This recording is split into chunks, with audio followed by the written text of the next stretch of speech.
He found a baby in the snow, but the fire was no accident. The fire was already out by the time Rowan arrived. Just scorched timbers and smoke curling into snowfall. No sirens, no footprints. Just the ash that clung to his boots like old guilt. He wasn't supposed to be there, not anymore. After the station closed and the politics got uglier than the fires, he left that life behind, retreating to the edge of Granite Hollow with nothing but a dog and memories that wouldn't let go. But something about the way Axel howled that morning, it pulled him back. And what they found beneath the wreckage, a barely breathing infant wrapped in the thermal blanket, made Rowan realize this wasn't just an accident. It was a message. Someone had meant for her to disappear, and someone was watching to make sure she stayed that way. The snow hadn't started falling yet, but the sky was already holding its breath. Above the tree line, clouds pressed low against the peaks of the Sapphire Mountains, blue-gray and heavy, as if the sky itself were unsure whether to rain or collapse. Wind whistled through the pines in long, hollow exhales, brushing snow-dusted branches into trembling. At the edge of a forgotten trail where the forest met no road stood a weather-worn cabin, small, cedar-sided, with a slanted roof and a crooked chimney that never stopped smoking in winter. It sat half-buried under old snow. The windows glowed faint gold from the firelight within, flickering against the darkness that crept in earlier each day. Inside, Rowan Blake sat alone. He always sat alone now. The mug in his hand had long gone cold, but he held it anyway, cradled like something worth warming. His other hand rested absently on the table beside a leather-bound notebook, half filled with old trail logs and pencil sketches of things no one else ever saw anymore. Downed elk antlers, bear scat with berry remnants, the impression of wolf paws in early frost. Rowan had once been the kind of man who ran toward fire. Now he spent his days tending forest markers no one read, checking cameras no one monitored, and trying to forget the sound of things burning. He hadn't shaved in weeks. The scruff on his face made him look older than 38. His hair, once military neat, now curled slightly at the edges from snowmelt and stove smoke. His shoulders had the kind of weight that didn't come from gear or gravity, but from memory, the kind that lingered behind your ribs like soot. On the floor near the front door, Axel shifted. The German shepherd stirred slowly at first, the slight rise of his broad shoulders, the quiet click of nails against the wood floor. Then, without a sound, he stood, his head turned toward the window, ears high, breath still. Rowan didn't look up right away. He'd come to trust Axel's instincts more than didn't understand how purpose worked. Some creatures, Rowan believed, only lived if they were still allowed to guard something, and Axel, like Rowan, had no one left to guard but each other. The shepherd padded toward the door with deliberate steps, nose twitching, tail stiff. He sat in front of the window, eyes locked on the shadows, shifting between the trees. "What is it?" Rowan finally asked, his voice rough from disuse. No answer. Axel didn't even turn his head, just stared, watched, waited. Outside, the wind rose again, stronger this time. It rattled the edge of the roof and whined through the gaps in the cabin's frame. The cold hadn't yet arrived, but it was on its way. The kind of cold that didn't ask permission before it took things. Rowan stood, stretched slowly, his back stiff from a day of trail inspection and chainsaw work up by the northern ridge. He walked over to the window and peered out beside Axel. There was nothing, just snow, just trees, just the kind of silence that always came before winter lost its patience. Still Axel didn't move. "You're twitchy tonight," Rowan muttered.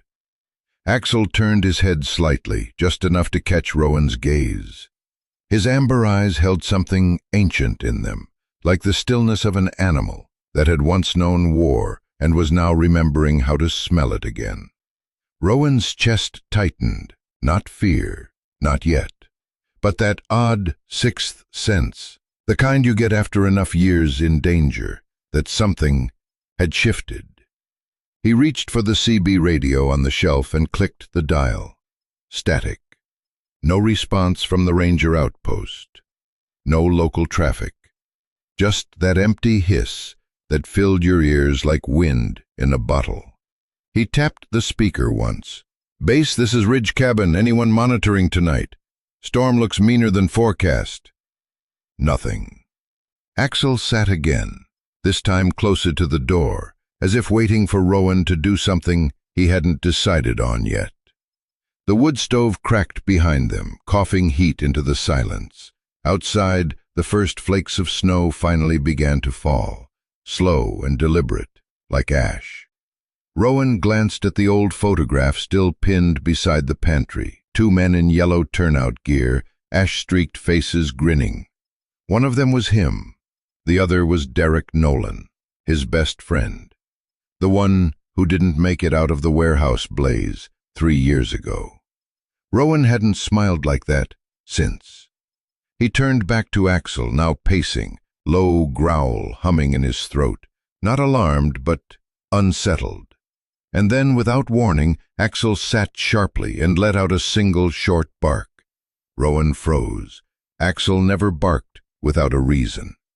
A gust of wind slammed into the front of the cabin like a fist.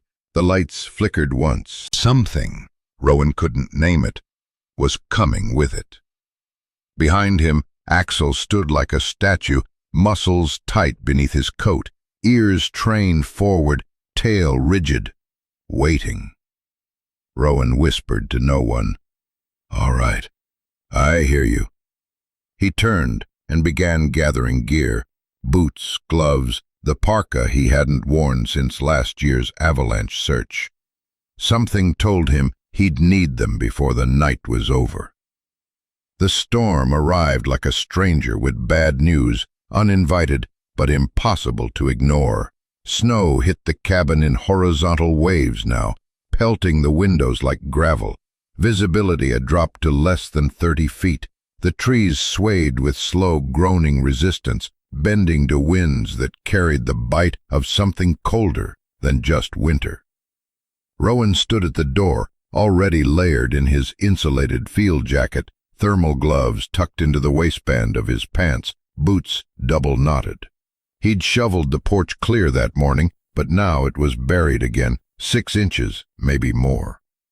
Axel was pacing again, not the idle restlessness of a dog who needed air, but the anxious, deliberate movement of a sentinel who knew time was running out. Rowan frowned. "What is it, boy? There's nothing out there but snow and bad ideas." Axel barked once, short, urgent. Then he moved to the door and sat, not demanding, but waiting. His chest heaved slightly, breath fogging in the air that slipped through the cracks in the frame. It wasn't just instinct. Rowan had learned to read the dog's body like second language. The tail lowered, but not tucked. Ears alert, not panicked.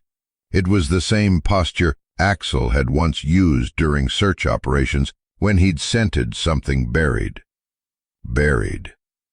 Rowan's stomach tightened. "All right," he muttered, pulling on his hat. "But just a look. We're not chasing shadows." He slung his flashlight across his chest, grabbed the handheld emergency radio from the table, still only static, and opened the door. The wind punched into him. It was like stepping into the breath of a glacier, violent, sharp, immediate. Snow stung his face before he could lower his head. Axel moved forward without hesitation, carving a path through the drifts as if he'd been waiting for permission. Rowan followed, boots crunching down with effort. The world outside had turned monochrome, whites and grays swirling against darker grays. Trees were reduced to silhouettes, and the trail that once led to the main logging road had vanished. "Where are you taking me, Axel?" Rowan shouted over the wind. The dog didn't answer, just kept moving, west, toward the old Ranger access road. His body weaved like he was on scent, nose low, tail stiff. They moved slow, methodical. Visibility was down to a wall of dogs stood still. Nose pointed toward a gap in the tree line where the snow dipped unnaturally. His ears twitched. Then, without warning, he barked twice and charged forward. "Axel!"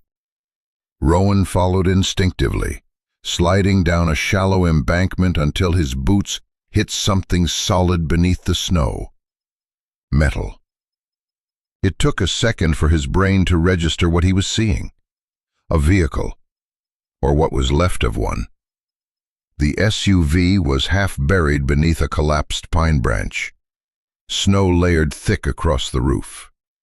The front windshield was spider-webbed with cracks. One wiper frozen mid-swipe. The back wheels were barely visible. The front of the car tilted downward into the ditch, as if it had tried to turn and lost the fight. Axel was already at the driver's side, paws on the door, nose pressed against the cracked glass. He whined sharply. Rowan cursed under his breath and lunged forward, yanking the door handle. Frozen. He slammed his shoulder into it. Once, twice. The third time the door gave way with a brittle crunch. Inside was a woman. She was slumped over the steering wheel. Long hair tangled across her cheek. A red gash blooming just above her temple. Her coat, navy blue, cheap polyester, was half-zipped. One glove missing, the other soaked with blood. Her lips were pale, and her breath came in quick, shallow bursts. Still alive. Barely. Rowan reached in, checked her pulse, weak but there. Her skin was cold. He looked around for a blanket, anything to insulate her. Nothing. Then, Axel barked again, this time from the back. Rowan moved around the vehicle, feet sinking deep into snow that nearly reached his knees. The rear window had shattered. Snow drifted inside. The back door, thank God, was unlocked. Inside sat an infant carrier, covered by a fleece blanket, edges wet with frost. No movement. Rowan's hands trembled, not from cold, but dread. He pulled back the blanket. Tiny, so impossibly tiny. A pink face, cheeks blotchy, a small fist, trembling in sleep or shock. The baby let out a soft, cracking cry. A cry like dry leaves breaking. Rowan inhaled sharply. Oh God. The baby was alive, cold but alive. He reached in, pulling the carrier carefully into his arms, shielding it beneath his coat as best he could. Axel pressed close, almost shoulder to shoulder, tail still, body alert. Okay, little one, you're coming with me. Rowan turned to look back at the mother. Unconscious. No way to carry both at once through the storm. His radio cracked. Freezing to firelight made his chest seize. He placed the baby, still bundled, into a woven basket by the fire. Axel bolted past him, immediately turning back, pawing at Rowan's leg, urging. I know, Rowan gasped. Let's go. He turned, and together man and dog vanished back into the storm. The basket creaked softly as Rowan lowered the infant beside the fire. She was barely more than a wisp of breath and bone. Her limbs trembled with a jittery, instinctive rhythm. Fist curled against her chest, her mouth parted in shallow gasps that didn't sound strong enough to last. Her blanket was damp and already stiffening from frost. Her skin had the pale tinge of something between sleep and slipping away. Rowan dropped to his knees. Hey, no, he murmured. You're not leaving. Not now. He peeled back his coat, then stripped off his thermal outer layer, then his flannel, leaving only the undershirt clinging to his skin. With hands that knew how to work fast when panic loomed, he pressed the baby against his chest, wrapping both of them in the thick quilt from the back of the couch. Her skin was ice. He pressed his palm gently against the back of her head, steadying her. The warmth of his body seeped into her by degrees, but she remained still. Too still. Behind him, Axel sat at attention, ears tilted, eyes fixed on her, unblinking. He didn't pace, didn't bark, just watched, guarded.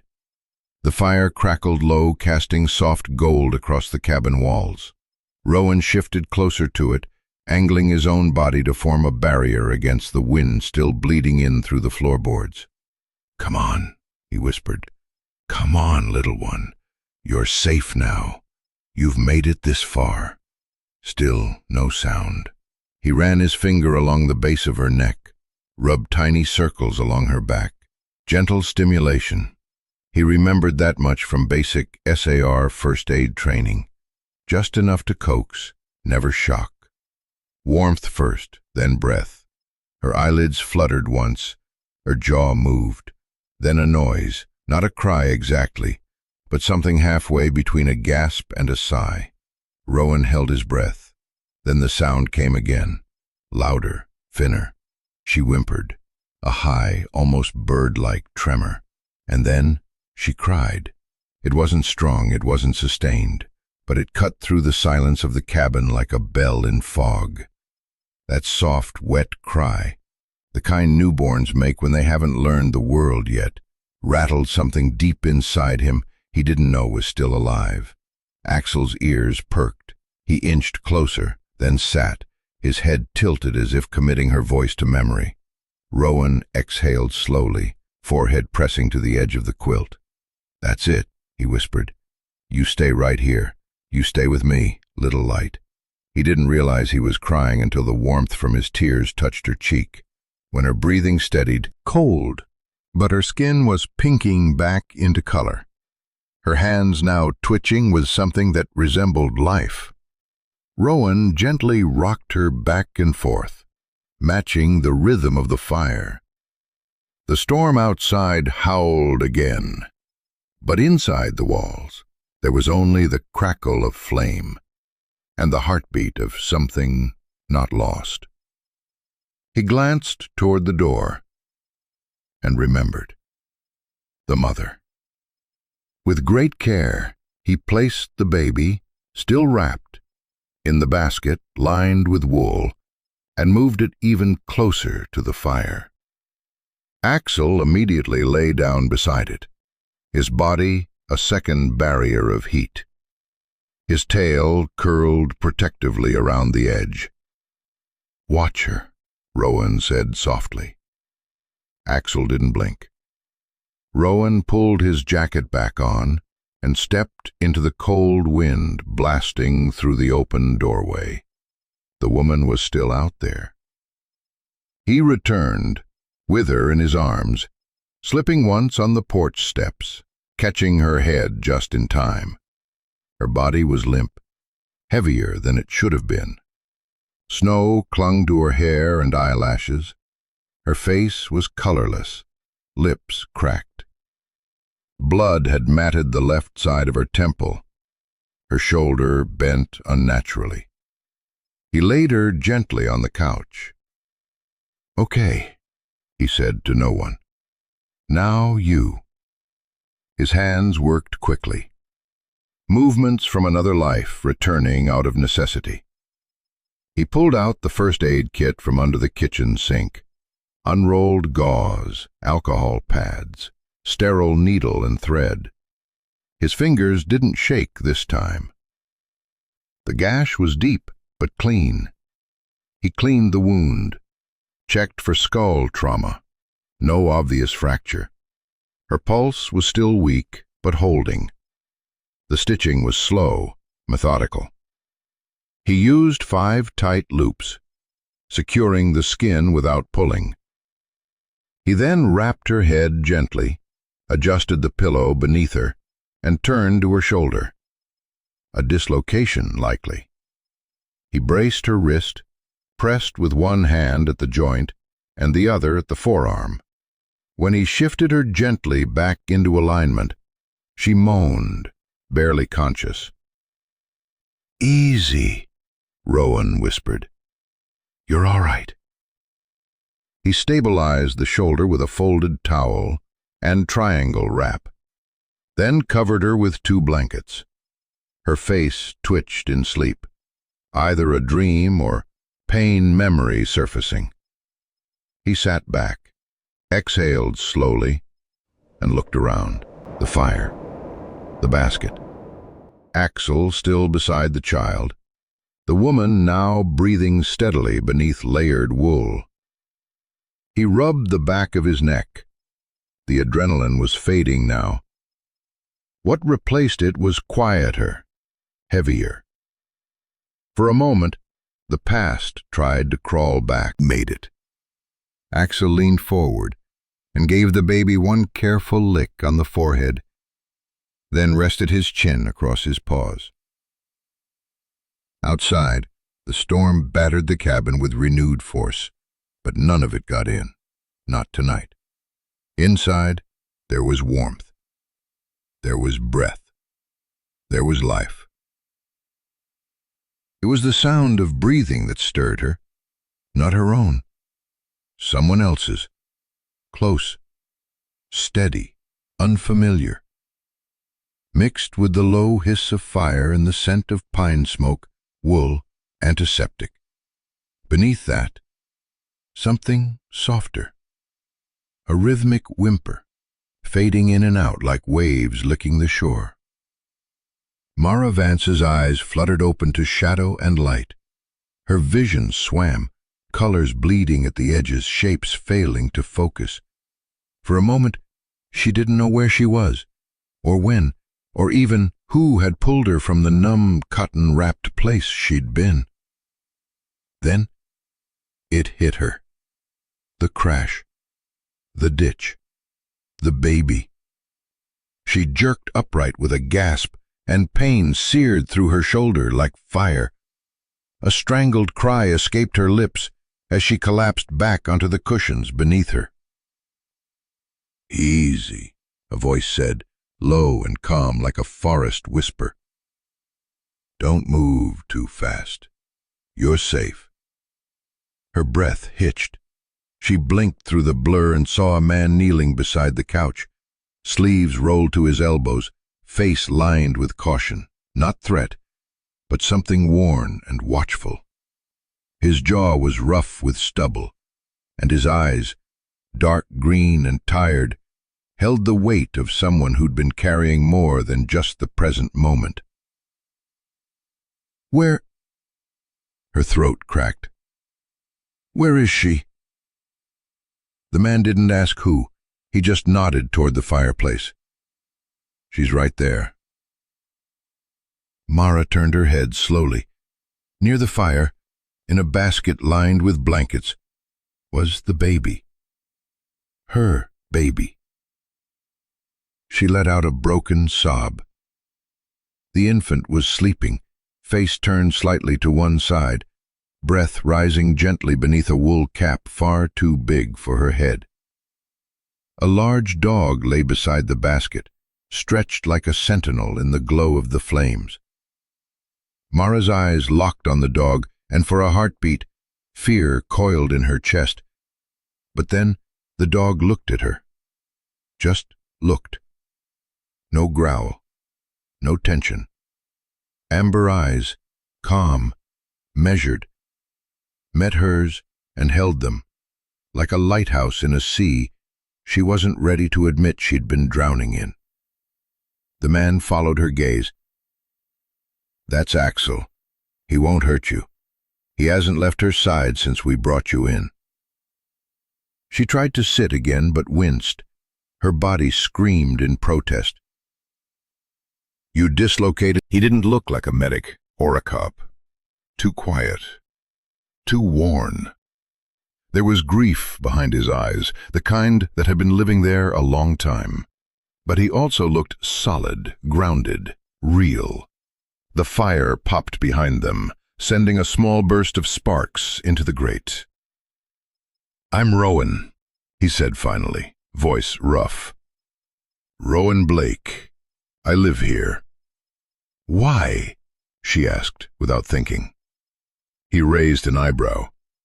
"I mean, this place, it's the middle of nowhere." His gaze drifted toward the window, where snow still pressed against the glass in thick crusts. "Some places are quiet enough to let you forget," he said.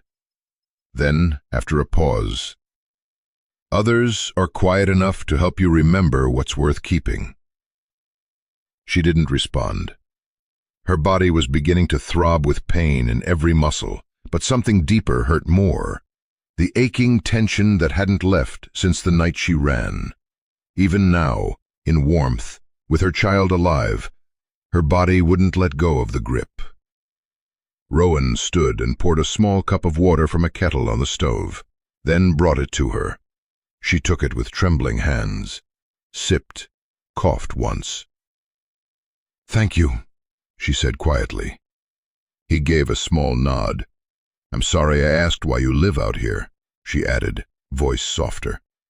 He glanced down at Axel, who was still watching the baby. "I get that question a lot," he said, "usually from people who don't stay long." Mara stared into the cup, then over at the fire. The baby stirred but didn't cry. She could see her chest rising and falling, could see Axel's body subtly shift in response. "I'm Mara," she said at last. Rowan met her eyes, waited, but nothing more came. She looked away. He didn't press. "Do you need anything?" he asked instead. She shook her head. "No, just her. As long as she's okay." Rowan crossed back to the fireplace, knelt beside the basket, and gently brushed the back of his fingers along the baby's cheek. "She's strong," he murmured. "Stronger than she looks." Mara swallowed hard. "I don't know how to repay you," she whispered. Rowan didn't turn around. "Then don't." Outside, the wind pushed against the cabin walls again, but it no longer sounded like something trying to get in, just something passing by. Mara leaned back slowly, eyes never leaving the baby's form, still guarded by the dog who hadn't once closed his eyes since she arrived. Rowan stoked a fire. In the flicker of light, nothing was whole yet, but nothing was broken beyond repair either, and for now, that was enough. The knock came mid-morning. Not a knock, really, more of a clumsy thump, followed by the still fell in light, aimless flurries, like ash from a memory that wouldn't quite die. Another thump, then a muffled voice. "Uncle Ro, open the door before I freeze into something tragic." Rowan blinked once. "June?" He crossed the room in 3 long strides and pulled the door open to a girl wrapped in a coat 3 sizes too big, arms full of something steaming beneath a red checkered cloth, and eyes that carried far more mischief than fear. "Hi," she said, snowflakes caught in her hair. "Brought food, and I made coffee. You're welcome." Before he could answer, she brushed past him into the cabin like she owned the place. Axel was already on his feet, tail swaying slowly. He let out a soft bark and trotted toward her. "Hey, buddy," June grinned, crouching just enough to ruffle the fur behind his ears. "Still grumpy in the mornings, huh?" Rowan closed the door behind her. "What are you doing out here?" "I could ask you the same thing," she shot back, straightening up. "But if you must know, Grandma fell asleep mid-crossword again. I left a note, and I was bored, and I figured maybe you were too." She set the tray down on the table. Under the cloth, cornbread, scrambled eggs, and something that looked suspiciously like canned peaches reheated with cinnamon. "Your grandma's gonna have a heart attack when she sees the snow." "She won't," June shrugged. I'm quick. She peeled off her layers, scarf, gloves, coat, revealing a hoodie with paint smudges and sleeves too long. Her cheeks were red from cold, and her nose had that shine winter gives children, too stubborn for mittens. Then her eyes caught on the basket near the fire. She stopped. "Uncle Ro?" Her voice shifted, lower, gentler. Rowan glanced at the basket. The baby was asleep, one hand curled near her mouth, the other resting against the wool blanket that had begun to smell faintly like wood smoke and old pine. "She and her mom were in a wreck," Rowan said quietly, "yesterday, just before the blizzard." June walked slowly to the fire and crouched beside the basket, her breath hitching just slightly. "She's so small," she whispered. "I know." She didn't speak for a while, just sat there, knees drawn to her chest, watching the rise and fall of the baby's breath. "What's her name?" Rowan shook his head. "Mother hasn't said." June tilted her head. "Then I'm naming her." Rowan blinked. "Your what?" "She needs a name." June looked back up at him. "She made it through a snowstorm, right? Like a flame someone forgot to put out." Rowan crossed his arms but said nothing. "She's like light," June murmured, "like something glowing in a—" Lay down once more, his body stretched just enough to keep touching the basket. Rowan looked at the girl, the dog, and the child in front of the fire, and something deep in him, not a thought, not even a memory, stirred. More like a tremor under old ground. Something beginning to unfreeze. He walked over, crouched beside them, and looked at the baby again. "Lumen," he repeated, tasting the word aloud. "Light." June smiled faintly. "Told you it fits." Behind them, the wind whispered against the cabin walls. Nothing sharp this time, no warnings. Just air passing through trees that had learned how to bend. Mara stirred on the couch, still half asleep. Her breathing softer now, more even. She didn't open her eyes, but Rowan noticed her fingers twitch slightly, reaching toward the sound of the baby's breath, perhaps, or maybe just toward the warmth in the room. June turned toward Rowan. "Can I stay the night?" He hesitated. That old part of him still whispered no, still tried to push distance where closeness might hurt. But the cabin wasn't quiet anymore, and the silence he used to seek no longer felt like safety. It felt like absence. He looked at her, then at Axel, whose tail thumped once. "You can stay," he said. June grinned, already pulling a book from her bag. "Great.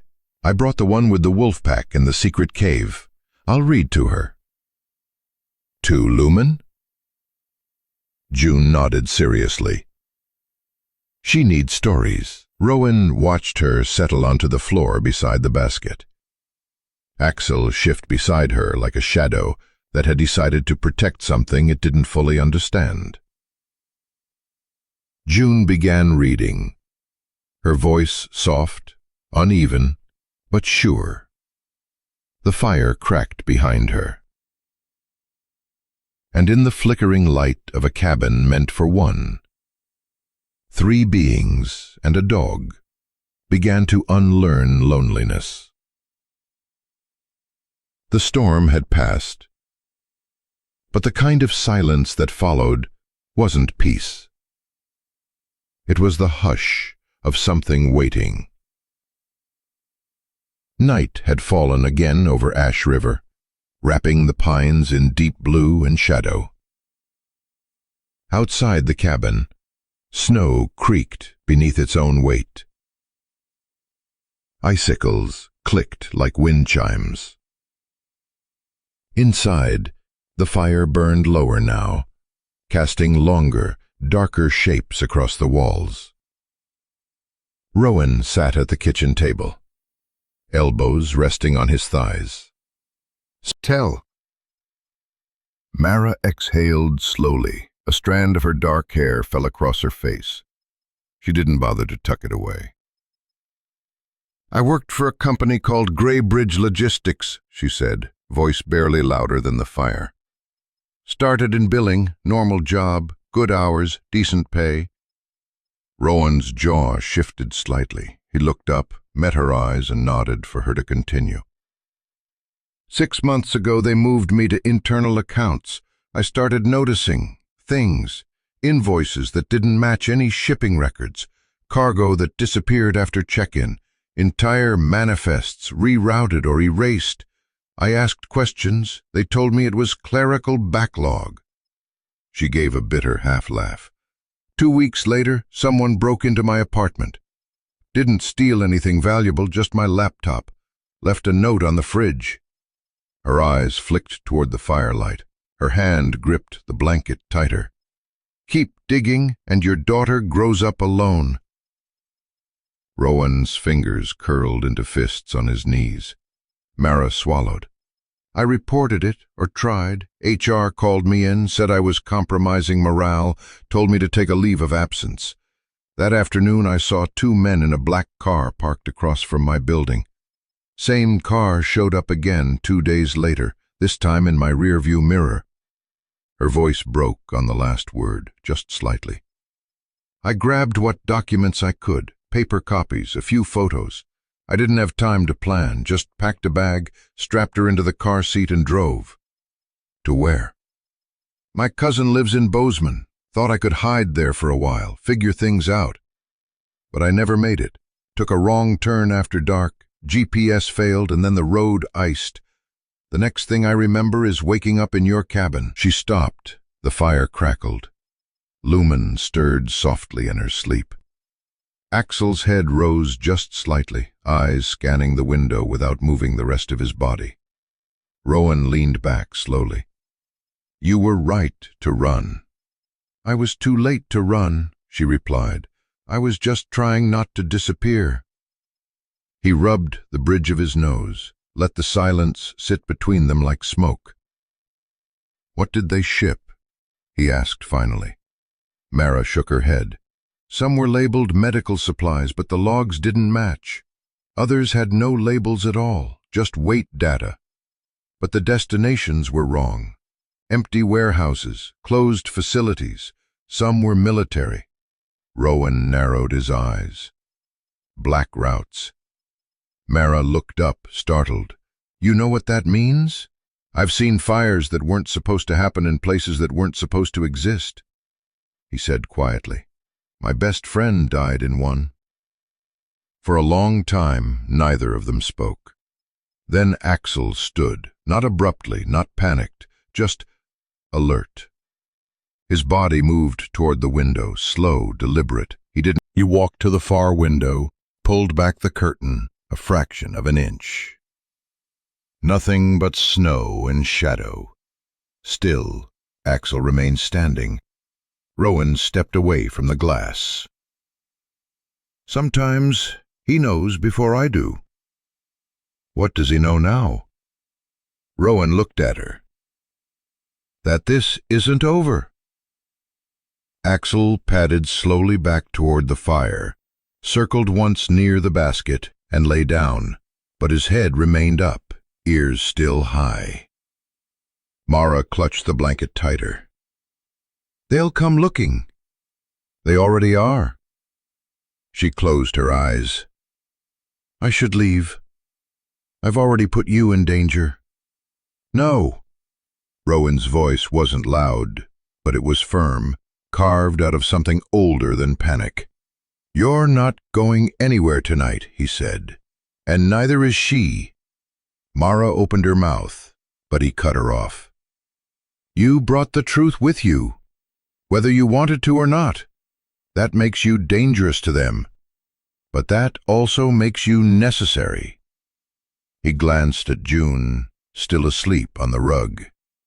And it means you're not alone anymore. Axel let out a low sound, almost a sigh.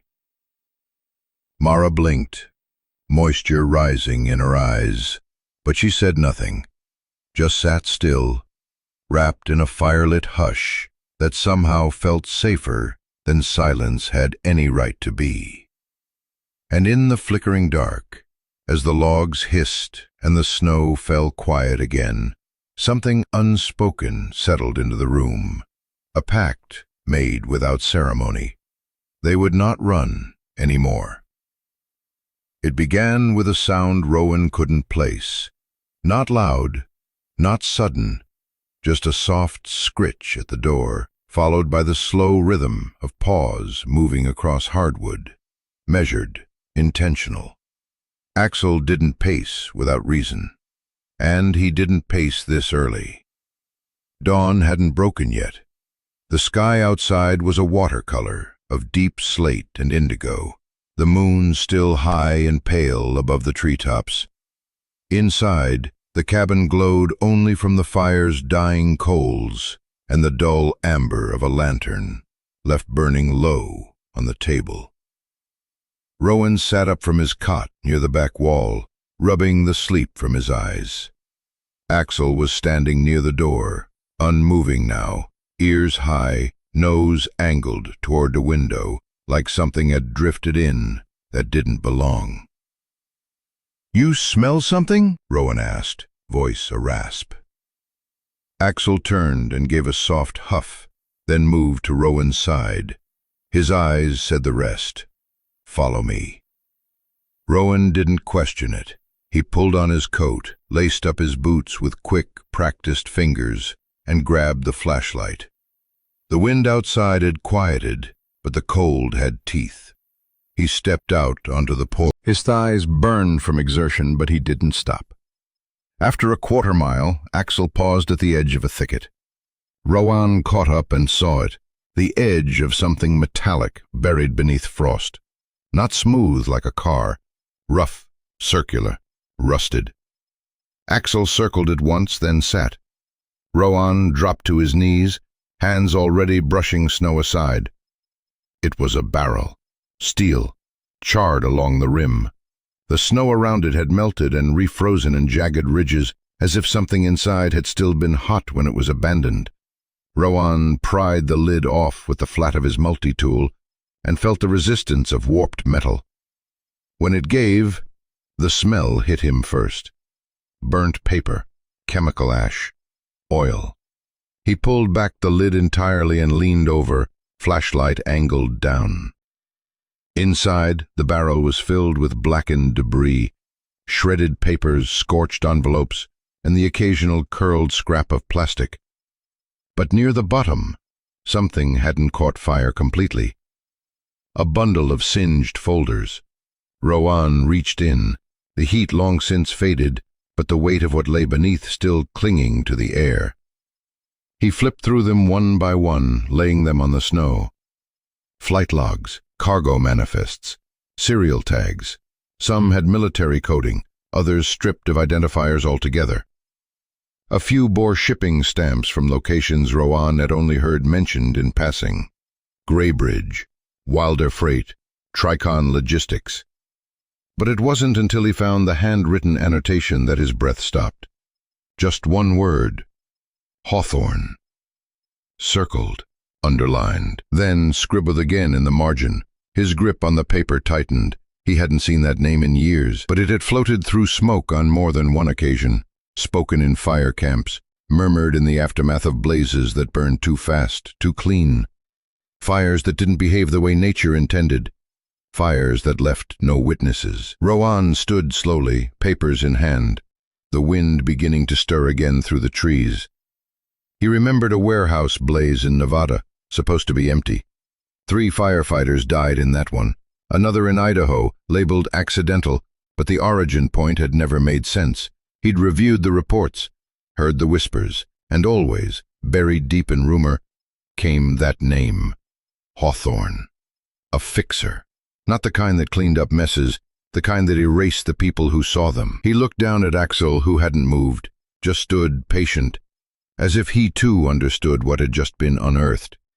Rowan didn't say anything. He gathered the papers, careful to disturb nothing more than he had to, and tucked them into his pack. Before sealing it, he looked once more at the final page. It was half-charred, edges brittle, but the words were legible. Diversion confirmed. Manifest routed. Contact Hawthorne for disposal. Disposal. Not product, not materials, people. But the sky had begun to bleed into a shade of blue that didn't feel warm. Rowan didn't look back at the barrel. Whatever had burned there, it hadn't burned enough. The cabin was quiet when Rowan stepped back inside. He moved like someone returning from a battlefield, not sprinting, not dragging, just deliberate. Every step weighed with a new kind of gravity. The cold hadn't left his bones, but it wasn't the snow or wind that had done it. It was the names, the one he expected and the one he didn't. He set his pack down beside the table without speaking. Axel brushed past his leg and laid by the fire, eyes still watchful, but relaxed now, like his part of the mission was done. For now. June was curled in the armchair, a blanket over her knees, reading aloud to Lumen from a picture book, with half the pages missing. Mara rested against the couch's arm, still pale, still healing, but visibly more present than yesterday. Her eyes met Rowan's the moment he entered. She didn't ask anything, not yet. She just watched the way his face had changed. He nodded once at June. Mind giving us a minute? June glanced from him to Mara, then closed the book and stood, careful not to wake the baby. She gave Axel a soft pat as she passed. Come on, she whispered to the dog. Let's let the grown-ups be serious. Axel didn't move. Rowan gave a faint, humorless smile. He'll stay. June didn't question it. She just disappeared into the back room and closed the door behind her. Rowan pulled out the scorched folder and sat at the table. Mara shifted upright, wincing slightly as her shoulder protested. He opened the file without preamble. Paper edges still curled. The heat stains hadn't yet dulled. Your name's in here, he said quietly, eyes fixed on the top page. Twice. Mara's expression didn't change. She looked resigned, not surprised. Figured it might be.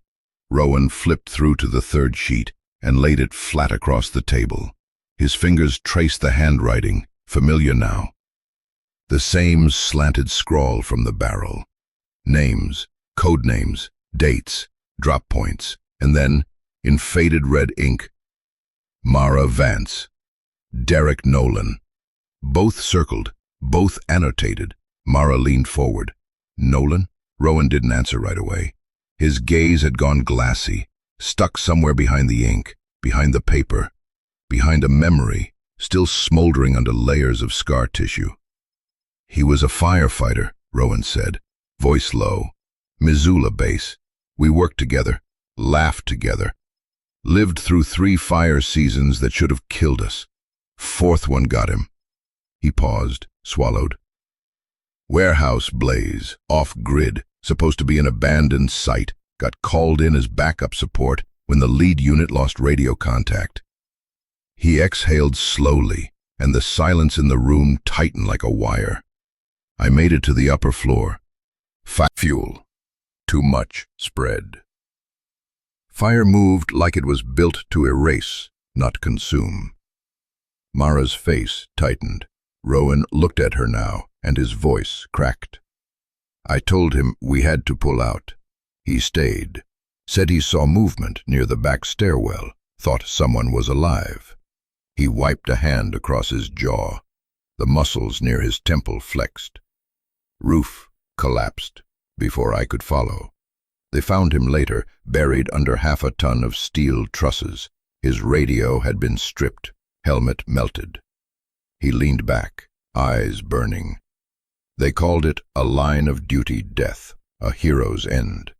Gave me a plaque, said he died doing what he loved. He laughed then, a bitter, hollow sound. I believed them. Mara said nothing. Her hands had curled into fists in her lap. Rowan pushed the file toward her. But he's in your list, and this file? It wasn't just shipping records. It was cleanup targets, people who saw too much, people who asked the wrong questions. His voice dropped lower. Your file is stamped 3 days before that fire. The room pulsed with silence. Then Mara whispered, "He wasn't just collateral, was he?" Rowan shook his head. No, he was marked. His hands curled against the table's edge, knuckles white. I should have seen it. I should have known something was off. I was there, and I still didn't stop it. His breath hitched. He looked away, jaw clenched like he was trying to crush the guilt into something smaller than it would ever be. And then he felt it. A nudge. Soft, steady. Axel had left his place by the fire. He stood now at Rowan's side, pressing his head gently into Rowan's arm. Not demanding, not pushing, just present. Rowan's breath broke in his chest. He reached down and buried his hand into Axel's thick fur, gripping it like a tether. The tears came slowly, soundless, but sure. They traced down his face like thawed rivers, cutting through soil long too dry for grief. Mara looked at him then, not with pity, but understanding. A recognition passed between them, of loss, of survival, of carrying the weight of someone else's last breath. Rowan wiped his face, exhaled. He didn't die in a fire, he said softly. He was burned out of the way. Axel didn't move. Mara reached for the folder, her hands steady now. "We're going to finish what he started," she said. Rowan nodded, his voice rough. "Yeah," he whispered, "we are." And as the wind moved again through the trees outside, not howling but whispering, soft, deliberate, something shifted in the cabin, not peace, but purpose. Rowan waited until the cabin had quieted. Lumen had drifted off against Mara's chest, tiny breaths rising and falling. Midnight. The kind of silence that only comes after too much had already been said. Rowan reached for the worn black duffel he hadn't opened in months. He unzipped it slow, as if the air might remember. Inside, buried under spare flannels and old ration packs, was a hard-shell radio case, military issue, encrypted, the kind of thing most people never knew existed. Nolan had once called it a whisper in a box. He hooked it up to the backup generator, quiet hum, low light, and angled the antenna toward the narrow break in the trees behind the cabin. The air inside the room changed as the machine came alive, blinking green. Rowan switched the frequency manually, one click at a time, each frequency a ghost of another time. Forest fire ops, search and rescue tags, federal emergency lines, until he landed on one. It crackled once, then cleared. He adjusted the gain, pressed the call key, waited, 2 seconds, 4, 9, then, "One bird in smoke, identify." The voice was calm, controlled, female, not surprised, but waiting. Rowan took a breath. Ashfall 3, code dust. Another pause, then a sigh, soft, tired, and oddly familiar. Been a long time, Monroe. Rowan's throat tightened. To Longshaw. Mira Shaw had once run with the best of them. In the early days, she'd tracked arson rings through Montana forests and exposed insurance fraud with nothing but a hunch and a heat map. But after Nolan's death, she'd vanished from headlines, reassigned, it was said, to a quiet place, somewhere nobody thought to look, until now. "You still using this band?" Rowan asked, half smiling. "I'm old-fashioned," Mira said, "and paranoid. You?" "I found something," he said. "Something I think you've been circling." She didn't answer. But the silence was weighted, expectant. "I've got burn files," Rowan continued. "Shipment manifests, logistics codes, names, including Mara Vance." Mira breathed in sharply. "She's alive?" she asked. "She is. So is her baby." A longer pause this time. Rowan leaned closer to the mic. "There's more. You remember the Hawthorne rumors?" He heard her shift on the other end. "Thought that was a ghost story. It's not. He's real. And he's cleaning house." The silence that followed was absolute. Then, "Where are you?" Rowan hesitated. "Somewhere they can't reach yet." "Smart." Mira's tone hardened. "You need to get me those files." "I can't transmit," Rowan said. "Lines are monitored, and I won't risk it." Mara, pale but healing. Lumen, tiny fingers clenched in her dreams. He thought about Nolan, about his name circled in ash and ink, about the fire that was never meant to be put out. "I don't have a choice anymore." Mira was silent. Then, "Understood." Rowan hesitated, then added, "You'll handle it quietly? You forget who you're talking to." A brief pause of mutual respect passed between them. "I'll burn the whole tree," Mira said. "You just bring me the roots." Rowan smiled faintly. "Copy that." He reached for the kill switch. "Monroe," Mira said suddenly. "Yeah? Be careful. If Hawthorne's watching the list, you're on it now." The line went dead. Rowan exhaled and sat back, the weight of the conversation settling into his chest like snow on a brittle roof. Outside, the storm had dulled to a whisper, but not gone. It was the kind of quiet that made you think it had finished with you, when in truth, it was only circling wider. He packed the radio away. Axel stood without a sound and pressed his head into Rowan's thigh. "I know, bud," Rowan murmured. "We're in it now." He rose slowly and walked to the fire. Lumen gave a soft whimper in her sleep, and Mara stirred. He knelt beside them and adjusted the blanket over the baby's head, watched her tiny chest rise. He whispered, "I'll keep you safe, both of you, even if it burns everything down." Then he turned to Axel and whispered the words that meant everything now. "Stay close." And the dog, without question, did. Axel lifted his head before Rowan heard anything. No growl, no bark, just a slow rising of his body from the braided rug near the fire, ears erect, tail still. The kind of stillness that didn't come from curiosity, but from recognition. Something was outside that didn't belong. Rowan had lived long enough in the quiet to trust that kind of stillness. He moved to the window. The snowfall had slowed, a soft glitter beneath the pale moonlight. The forest beyond the clearing stood frozen, branches sagging under the weight of winter. But near the edge of the tree line, tires crunched against hard-packed snow. A vehicle, unlit, dark, crawling along the back trail that no one used unless they knew it was there. Rowan narrowed his eyes. Black SUV, no plates, no headlights, slow, cautious. Axel crept beside him, silent shadow, chest low to the floor, hackles lifting just slightly beneath his thick coat. Rowan stepped away from the window. "Stay low," he said, though Axel didn't need the instruction. He grabbed the shotgun from above the mantel, not for the noise, but the silhouette it created. He wanted the visitor to know this cabin wasn't asleep.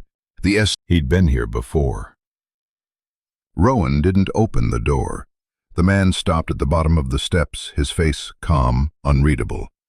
He had the kind of quiet confidence that meant he was either very stupid or very dangerous.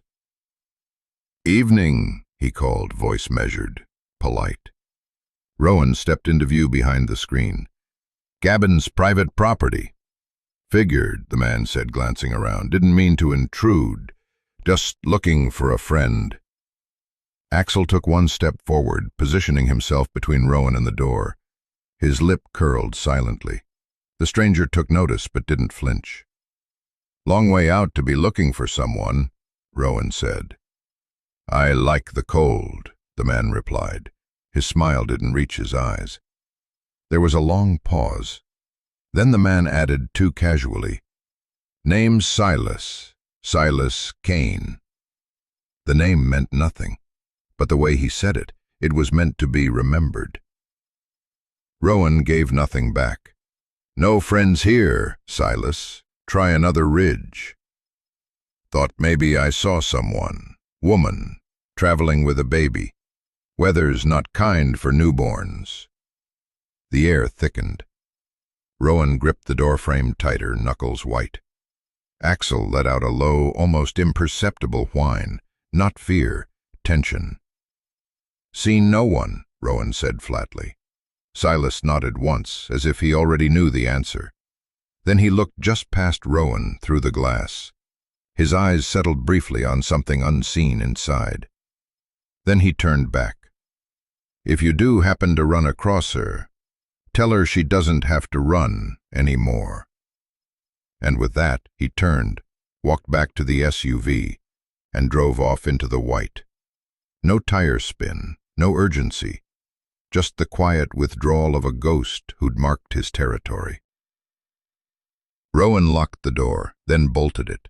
He turned to Axel. "Track him." Axel took off like a shadow, slicing the snow, disappearing into the dark. Mara was standing at the hallway edge when Rowan returned to the living room. Her face had gone pale again, not from injury this time, but memory. Her arms were wrapped tightly around herself, and she leaned into the wall like she needed it to stay upright. "You saw him?" Rowan asked. She didn't respond at first, just stared at the closed door as if it might open again. Then quietly, "That's him." Rowan stepped closer. "You're sure?" She nodded. "He came to my apartment 2 nights before I ran, said I had seen too much, that I should go, while I still had a choice.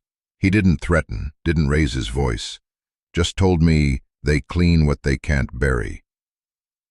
"Did he give a name?" "No," she said, her voice trembling now. "But the others, they called him the problem solver." Rowan closed his eyes for a beat. "Silas Kane. That's what he told you?" He nodded. "No, he did." The room went silent again. A minute later, the front door creaked softly. Axel returned, dusted in snow, eyes sharp. He walked to Rowan and dropped a small object at his feet. A cigarette butt, half crushed, unsmoked. Rowan picked it up. No brand, no scent. A burner, left deliberately. A message. Mara whispered, "What do we do?" Rowan looked at the fire, at the baby in the crib, her small hand curled like a fern at rest. At Axel, who hadn't stopped watching the door since he came back in. "We prepare," he said, "and we don't run." Rowan lifted the trapdoor beneath the woodpile without a sound. Snowflakes drifted in through the open cabin door, dissolving on the old boards like ghosts vanishing on touch. Mara stared at the space beneath them, just shadows and cold earth, and pulled Lumen closer to her chest. "You said you were a firefighter," she whispered, nervous. "I was," Rowan nodded. "We had no budget, just smoke, ash, and too many fires too close. So I built this after the Hollow Ridge season. Figured if the mountain ever turned on us again, I'd rather be buried under my own making." He stepped down first. The ladder creaked once. The bunker was narrow, but solid. Hand-laid stone, lined with fireproof insulation. 2 old cots, a battery lantern, ductwork hidden behind pine planks. Not cozy, but survivable. He reached a hand up to her. "Come." She hesitated, then placed her foot on the first rung. Lumen stirred in her arms, but didn't cry. That in itself felt like an omen. When her boots hit the floor, Rowan reached up to take the baby gently from her arms. The warmth of the child seeped into his coat, and for a moment he just held her, watching the slow rise of her chest. So fragile, so alive. Mara followed his gaze.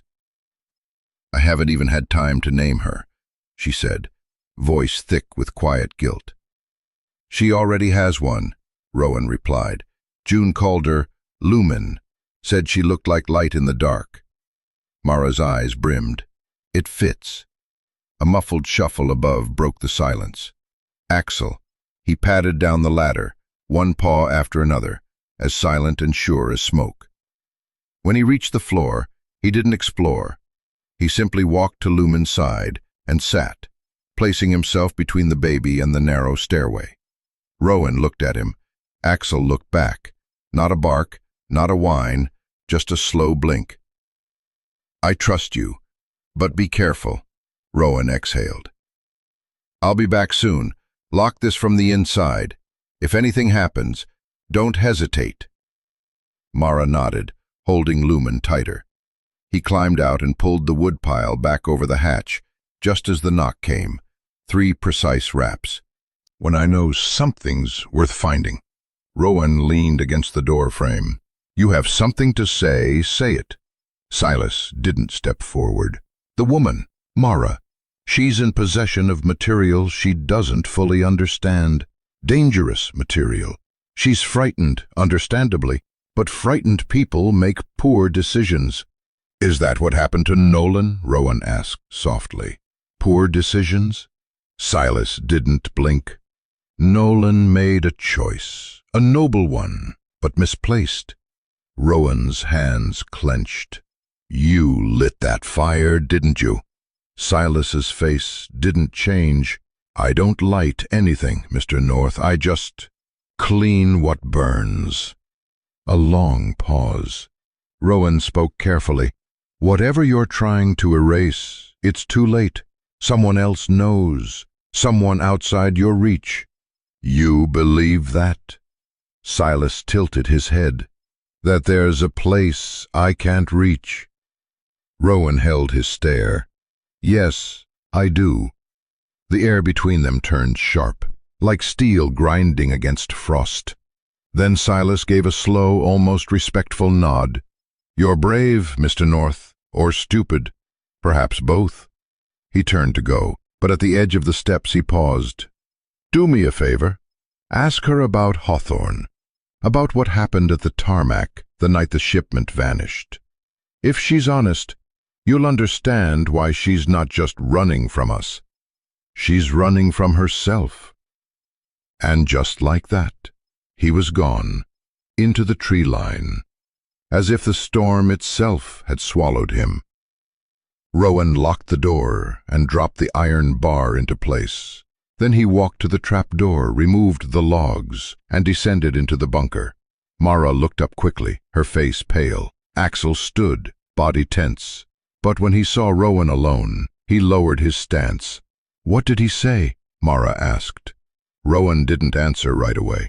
He laid Lumen back into Mara's arms and sat across from her on the stone bench. Then gently, "Who is Hawthorne?" Mara's face changed. It was the kind of expression people wore when they were asked a question they prayed would never come. The wind had died down by morning, but the snow hadn't stopped. It drifted in heavy silence over the trees, burying the old tracks, pressing every shape into quiet erasure. Inside the cabin, Rowan lit the stove and made a pot of thick, bitter coffee, the kind only old smoke-eaters drank, the kind Derek used to call charcoal soup. The baby slept below, deep in the bunker, with Axel standing guard. Mara, exhausted, hadn't said another word since the name Hawthorne passed her lips last night, like a confession she hadn't meant to make. Rowan sat at the kitchen table and laid out the stack of half-burned documents they had retrieved from the snow. Most of them were scorched to the point of near obliteration. Wilder Freight and Transport, a company he'd seen once, stamped in the corner of a report Derek gave him the year before the fire. He froze. In the margin of one of the sheets, Faint handwriting curved like the memory of someone you hadn't spoken to in years. A name, a note.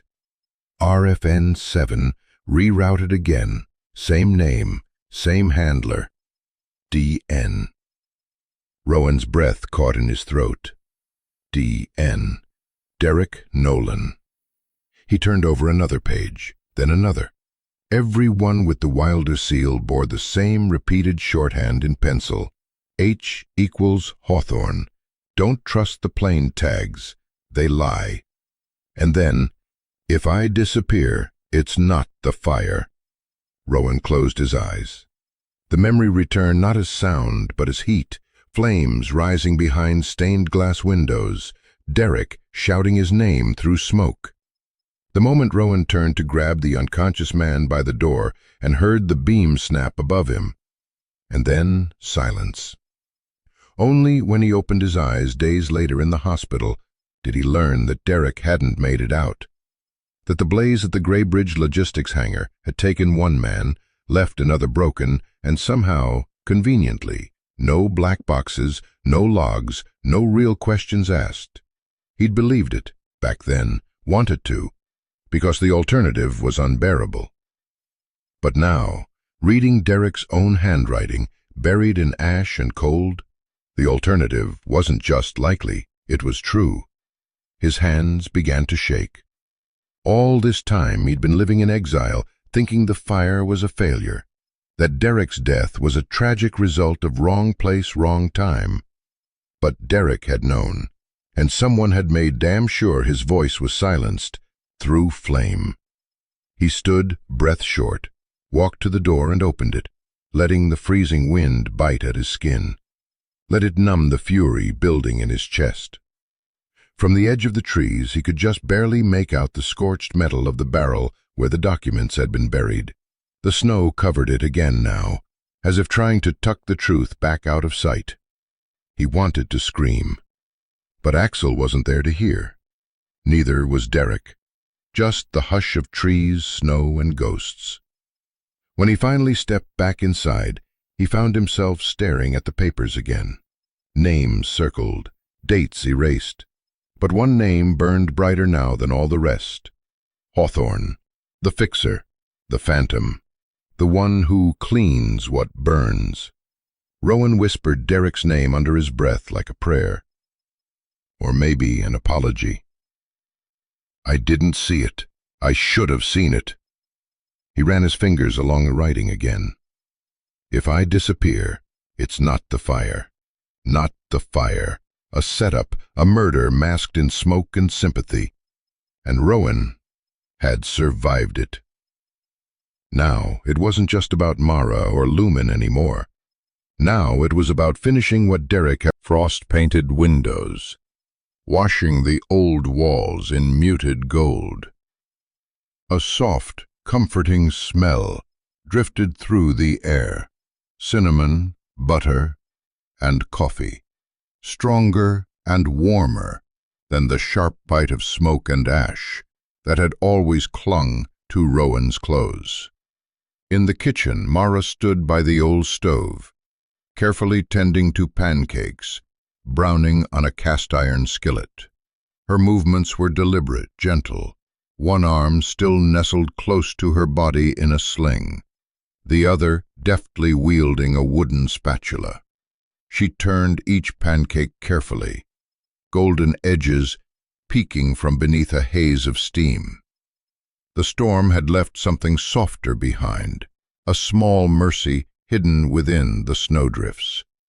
For the first time since arriving, Mara's shoulders relaxed beneath her sweater. Her face, though still pale, had lost some of its tension. She moved as if the cabin were more than just shelter, as if for just a moment she belonged here.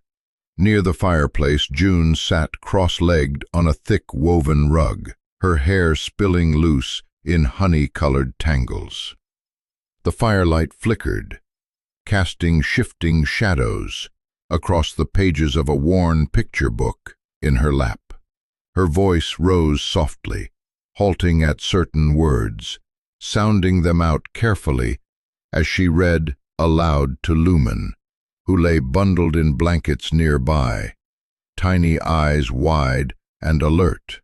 And the wolf ran faster, past the snow, past the river. June read slowly, turning a dog-eared page with care. He knew the forest would always protect him, no matter how dark the night became. Lumen gave a gentle coo, reaching up with small fingers, grasping at nothing, at everything.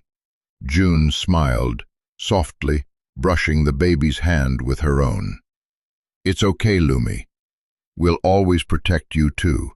In the corner, near the old rocking chair, Axel lay stretched across the warm wooden floor.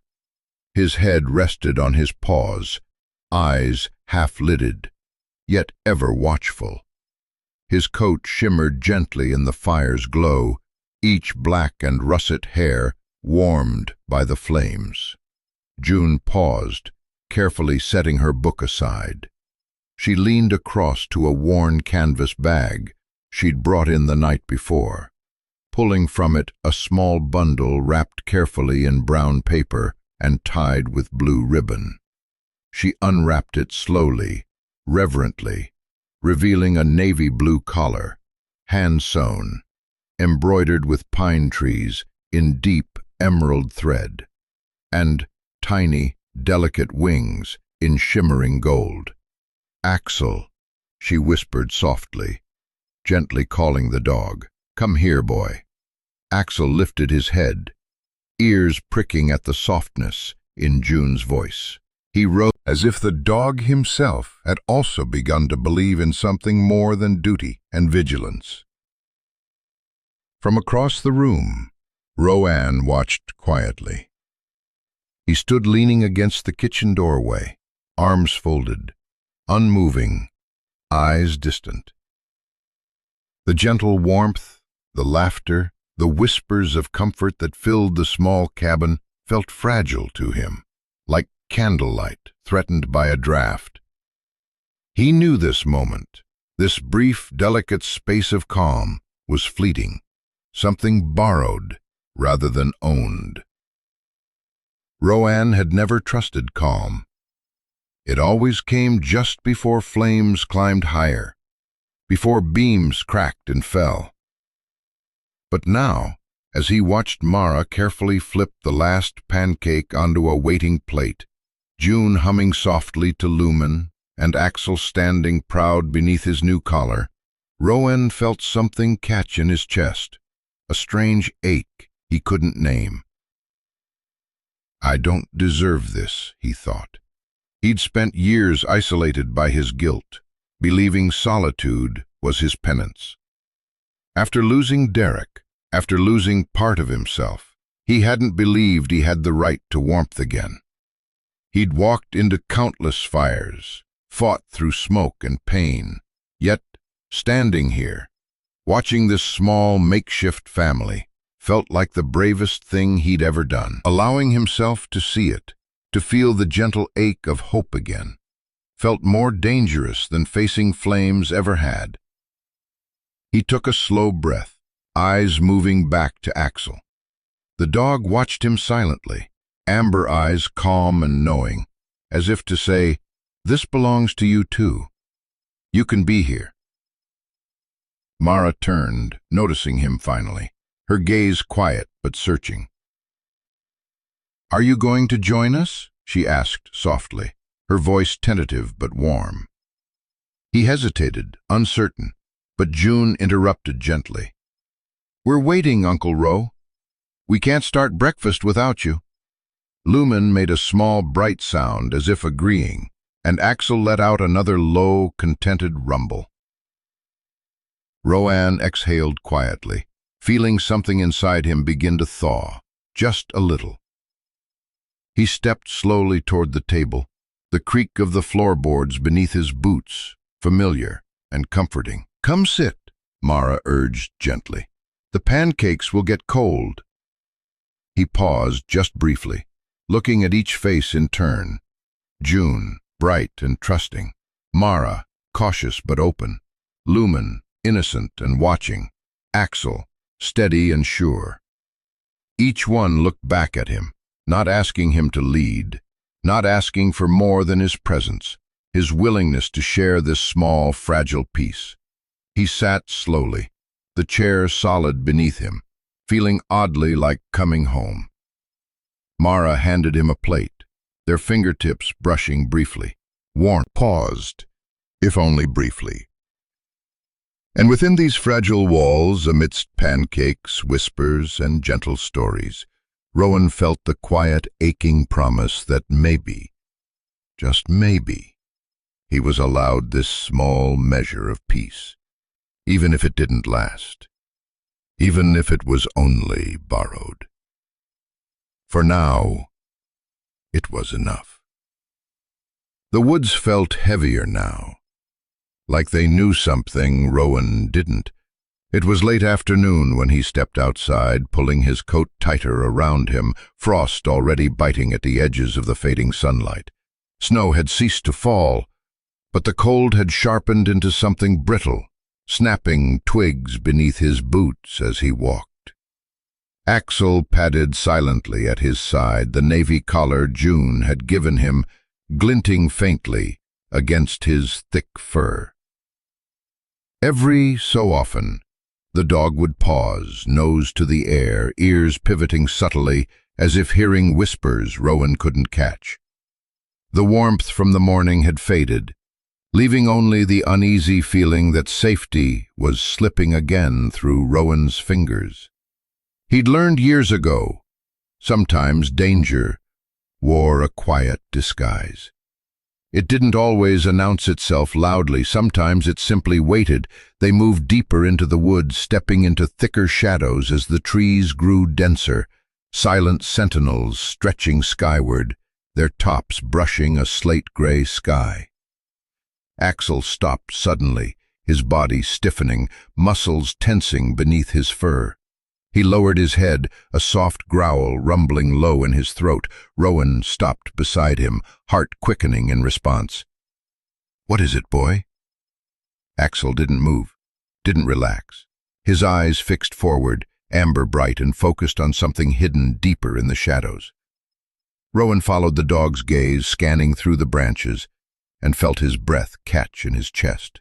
A small clearing opened ahead, hidden from casual view by a dense thicket of pines. He stepped forward slowly, carefully pushing aside the snow-heavy branches. The space within was small, no bigger than a campfire circle, but it held an unnatural stillness.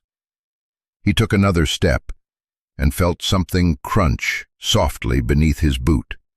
Looking down, Rowan knelt and brushed away a thin layer of snow to reveal a discarded cigarette butt. It was fresh, barely smoked, edges still crisp with dried saliva. His stomach tightened.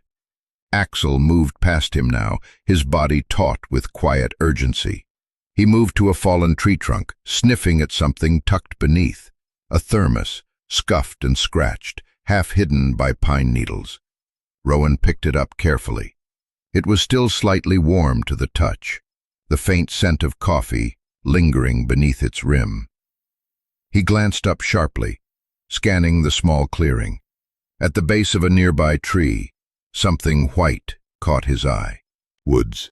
The angle was exact, clear enough to see shadows behind windows, clear enough to identify Mara standing at the kitchen sink, June by the fireplace, and himself in the doorway. They were being watched, carefully, closely. He flipped through a handful of others, images of their movements, their routines, photos of Mara holding Lumen, her expression unguarded, June playing in the snow, unaware, Axel, alert, tense, protective.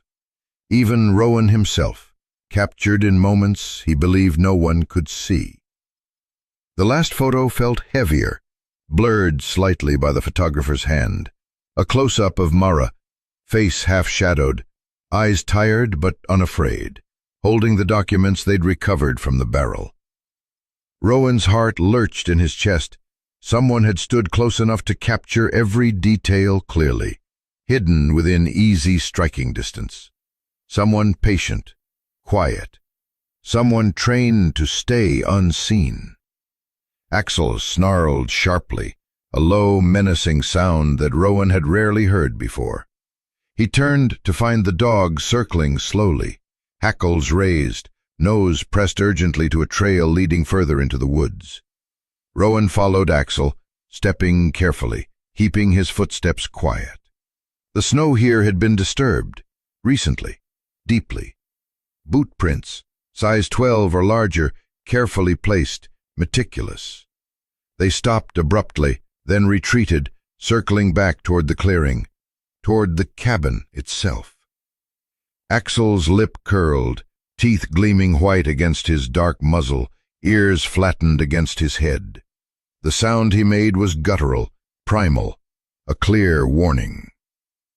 "They've been watching," Rowan whispered aloud, voice hoarse. The truth tasted bitter on his tongue. He knelt beside Axel, gently laying a hand on the dog's tense shoulders, feeling the shiver of suppressed energy beneath. Axel leaned against him briefly, offering silent reassurance before straightening again, alert eyes trained on the darkness. Rowan stood slowly, gripping the thermos and photos tightly, his mind spinning with urgency. Whoever had stood here, watching, waiting, would return. He knew it with a bone-deep certainty. Mara was right. They've gotten too close, uncovered too much. He glanced again at the photo of Mara's face, the quiet courage in her tired eyes, and felt anger rise, fierce and protective. He had allowed too many losses already. He had let fire and ash take enough. He wouldn't lose this. "Come on," he said sharply to Axel. "We need to move." Together they turned and hurried back toward the cabin, the shadows pressing in close behind them as if eager to follow. The forest had never felt less safe, its familiar trails suddenly strange and hostile beneath his boots. Axel murmured gentle words, and Lumen made a small bright sound, innocent, trusting. The warmth of their little routines had returned. But Rowan felt a deep ache, knowing how fragile that illusion truly was. He stepped inside quickly, locking the door firmly behind him, the photos and thermos held tight in shaking hands. "Everything okay?" Mara asked quietly, her eyes sharp, alert. Rowan hesitated, then shook his head slowly. He spread the photos on the table between them, watching Mara's face go pale as she saw them, recognition and dread dawning in her eyes. "We need to prepare," Rowan said quietly, voice steady despite the turmoil within. "They're closer than we thought." Outside, unseen, the forest held its breath, the silence heavy with secrets.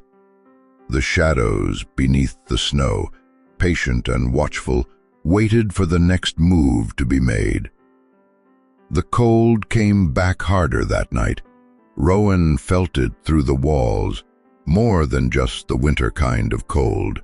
This was the kind that crawled under your skin and sat behind your ribs. It settled there as if it belonged. The fire in the hearth had died down to a glow.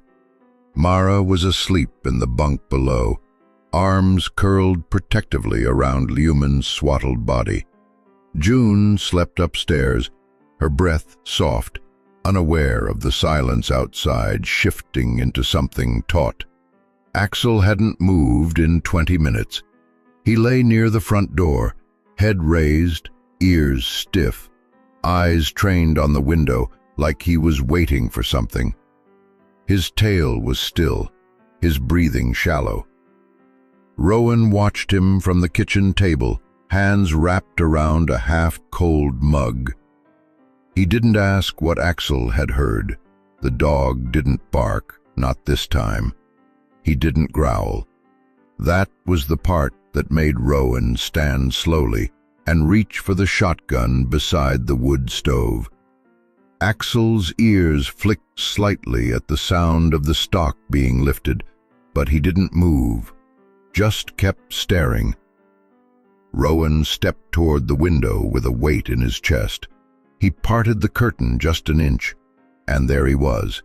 Same black coat, same calm stance, same man from before, standing alone just beyond the porch near the trees, a darker outline in the night. No flashlight, no vehicle, just stillness. He wasn't knocking, he was waiting. Rowan opened the door, barrel already lifted.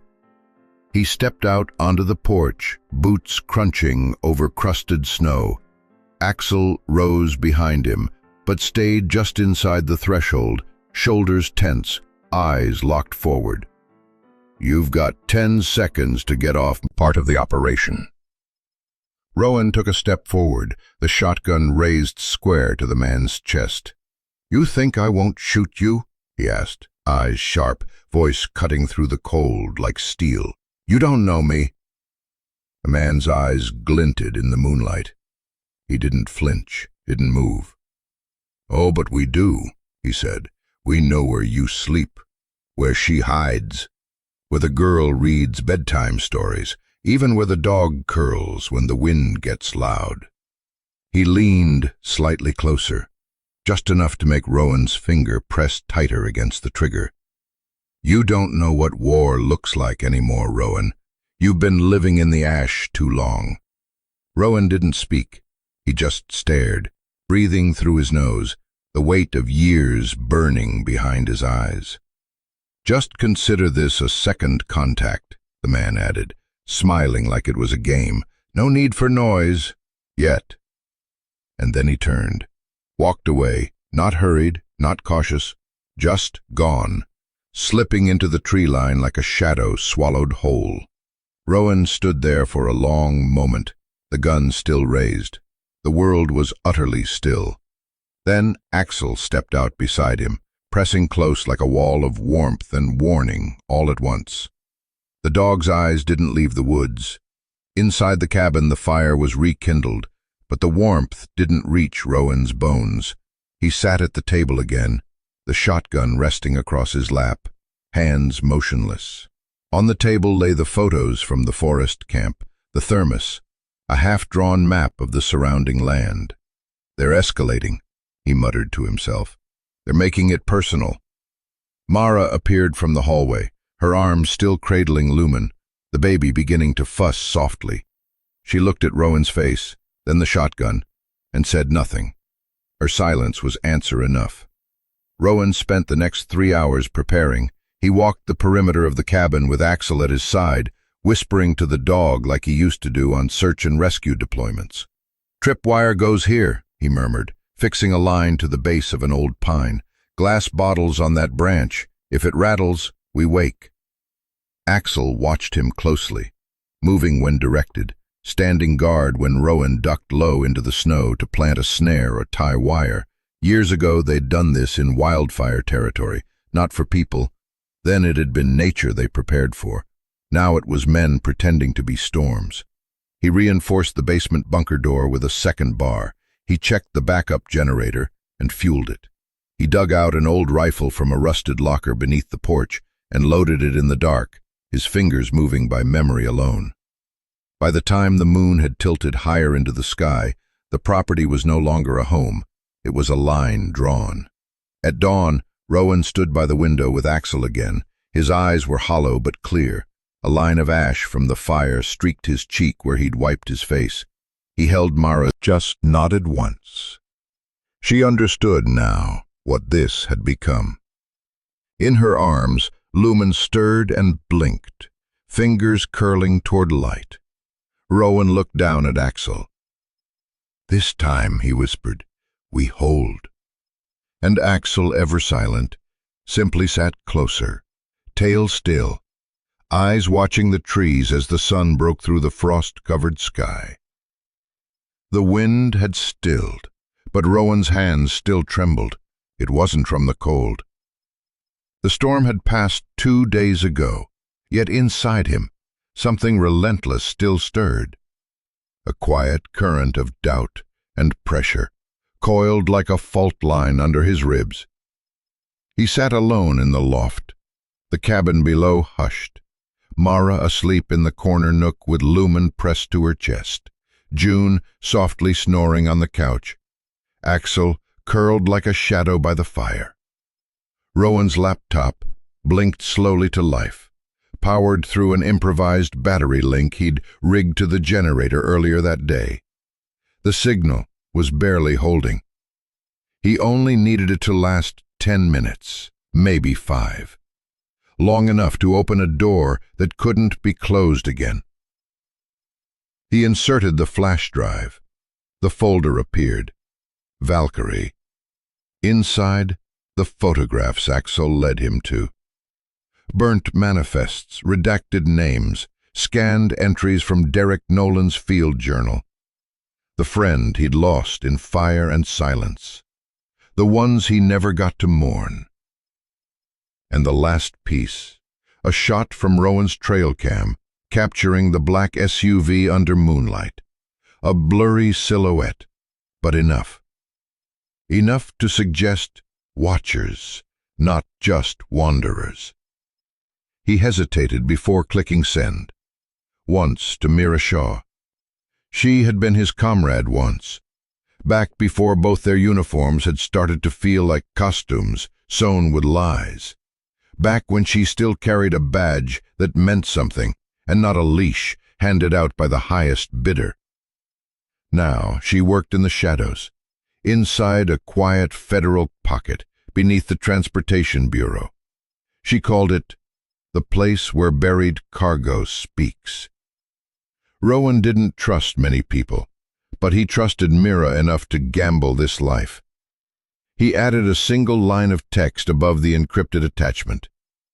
Need eyes. We're no longer invisible. He clicked send. And then the waiting began.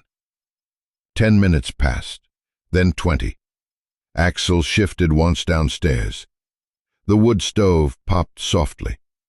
Rowan stared at the blinking cursor in the empty reply window like it might speak. And then, incoming message, Shaw M. The email opened with no subject line, only 4 lines of text. We've opened a shadow file. Your package is acknowledged. Stay dark. Routes are compromised. You're not alone anymore. Deserved more than a whispered promise passed through scrambled data and federal firewalls. Deserved to hear it when he could say it with certainty and not fear. He'd seen the way her eyes still darted to every window, how her hands curled slightly around Lumen's ones, even when she slept. But as he descended the stairs and crossed the quiet cabin, something in him walked softer, something in his step held less dread. He paused at the hearth, watching Axel lift his head and blink slowly. No growl, no alarm. The dog tilted his head, gaze steady. "We're not alone," Rowan whispered to him. Axel thumped his tail once. No sound, just a silent beat of agreement. Later, when the morning drifted in like a breath over the frost-streaked windows, Mara was already up. She moved quietly in the kitchen, spooning warm broth into a tin pot over the coals. June was humming softly in the back room with Lumen. Rowan walked over and took the kettle from her hand without a word. She looked at him, surprised. "You okay?" she asked. He nodded, then paused and said, "Better than yesterday." It wasn't much, but it was honest. She gave a small smile and leaned on the counter. "Something changed," she said. Not a question. He didn't answer. Instead, he looked out the window toward the trees where the stranger had once stood. The shadows there were lighter now. The snow no longer looked like a burial shroud. Later that day, he walked into the shed alone and closed the door. He reached into an old storage chest beneath the fire gear he hadn't worn in 5 years. The fabric was still marked with soot, and memory. He pulled out the badge. It wasn't a real one anymore, just a symbol. But maybe, just maybe, that symbol had meaning again. He slid it into his back pocket, not to wear, just to carry, for now. It happened on an ordinary morning when nothing was supposed to happen at all. The fire crackled low in the hearth, its orange glow licking gently at the stonework. Outside, the frost still clung to the edges of the cabin windows like quiet breath that forgot how to fade. Inside, the world was small and warm. Just 4 souls and a dog bound together in a fragile stillness. Mara sat on the floor with Lumen in her lap, wrapped in a worn wool blanket. Her fingers absently traced little patterns across the baby's back, slow and rhythmic. June was knitting something that might one day become a hat, half-focused, but smiling. Axel lay sprawled across the rug, his great head resting near Lumen's tiny feet. Rowan stood by the window, coffee in hand, watching frost melt from the glass. He'd just checked the perimeter, no fresh prints in the snow, the radio remained quiet. Peace, for once, felt almost believable. And then, a sound. Not sharp, not loud. Mara stiffened, wide-eyed, like something fragile had cracked. Not in fear, but in awe. The baby, still nestled against Mara's chest, reached a chubby hand toward Axel. Her little fingers found his ear, soft, warm, and too tempting not to explore. She tugged it, not roughly, but with the curious wonder of someone who hadn't yet learned what not to love. Axel didn't flinch. He blinked once, then turned his head slowly and exhaled, a patient, wordless sigh of permission. And then Lumen laughed again, a full-bodied, belly-deep giggle that bubbled up from somewhere untouched by fear. It filled the room like sunlight slipping through a crack in the roof, warm, unexpected, undeniable. It was the sound of something beginning. Mara's breath caught. She stared at her daughter's face, eyes wide and brimming. Her hand moved instinctively to cradle Lumen's head, fingers trembling. And then, like a dam breaking, she sobbed. Not the quiet, composed tears she'd shed in sleep, not the stifled cries she thought no one heard in the bathroom at night. This was different. This was release. "It's the first time," she whispered, voice catching. "The first time I've heard her happy since she was born." She bent forward, pressing her forehead to Lumen's crown, trying to anchor herself to the miracle that had just burst into sound. Her shoulders shook. Her tears fell without shame. Rowan watched from the doorway, unable to move. His throat tightened. He'd seen women cry before, in grief, in fear, in fury. He'd held friends as they collapsed at funerals, patched wounds that bled through silence, and stood too long beside graves that never should have been dug. But this was something else. This was grief finally meeting grace. This was joy wearing the mask of sorrow. So beautiful it hurt. Axel stood and walked toward them, ears relaxed, tail low. He nosed gently at Lumen's blanket, as if checking she hadn't turned into something else, then sat beside Mara like a silent sentinel. Lumen laughed again and kicked her foot into the folds of the quilt, eyes gleaming. June let out a soft chuckle and wiped at her cheek. Rowan finally stepped forward, kneeling beside them. Mara looked up, cheeks streaked with tears, and shook her head with a breathless smile. "I didn't think she would ever—" She stopped, unable to finish. Rowan didn't try to speak. He simply laid a hand on Axel's back, grounding himself in the warmth beneath his palm. "She's healing," he said, after a moment. "And maybe we are too." The words came softer than he expected, but they sat true in the air. "Maybe that's dreams." Lumen slept in the small cradle June had fashioned, out of pine slats and wool padding. Her breath was soft and steady, one hand tucked near her mouth. Mara lay nearby, hand resting on the side of the cradle. He didn't want to leave the moment, didn't want to return to the world where babies were buried in silence, and good men, like Derek, died without answers, and whispers, like Hawthorne and Wilder Freight, came soaked in threat. But the world was still there, waiting, and he knew, sooner than later, they would have to face it. But tonight, in this moment, a baby had laughed, and for the first time in a long time, that was enough. The fire in the hearth had barely begun to fade when Rowan opened the floorboard beneath the coat rack. His hands moved with practiced quiet, the kind of muscle memory that comes from too many seasons fighting wildfires, too many nights expecting alarms. Beneath the creaking wood, a map, 3 weatherproof packs, a flare gun, and an old green tin labeled Contingencies. June looked over from the table where she was sharpening pencils for Lumen's sketchpad. Mara, sitting nearby, straightened up. "What are you doing?" Rowan didn't answer at first. He just spread the map out on the table. Axel padded over, laying his chin beside it.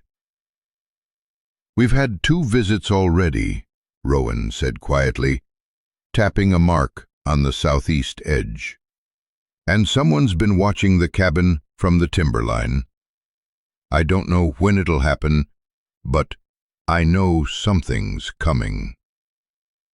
Mara's eyes hardened. June set her pencil down. "So, what now?" "Now," Rowan said, looking between them, "we train."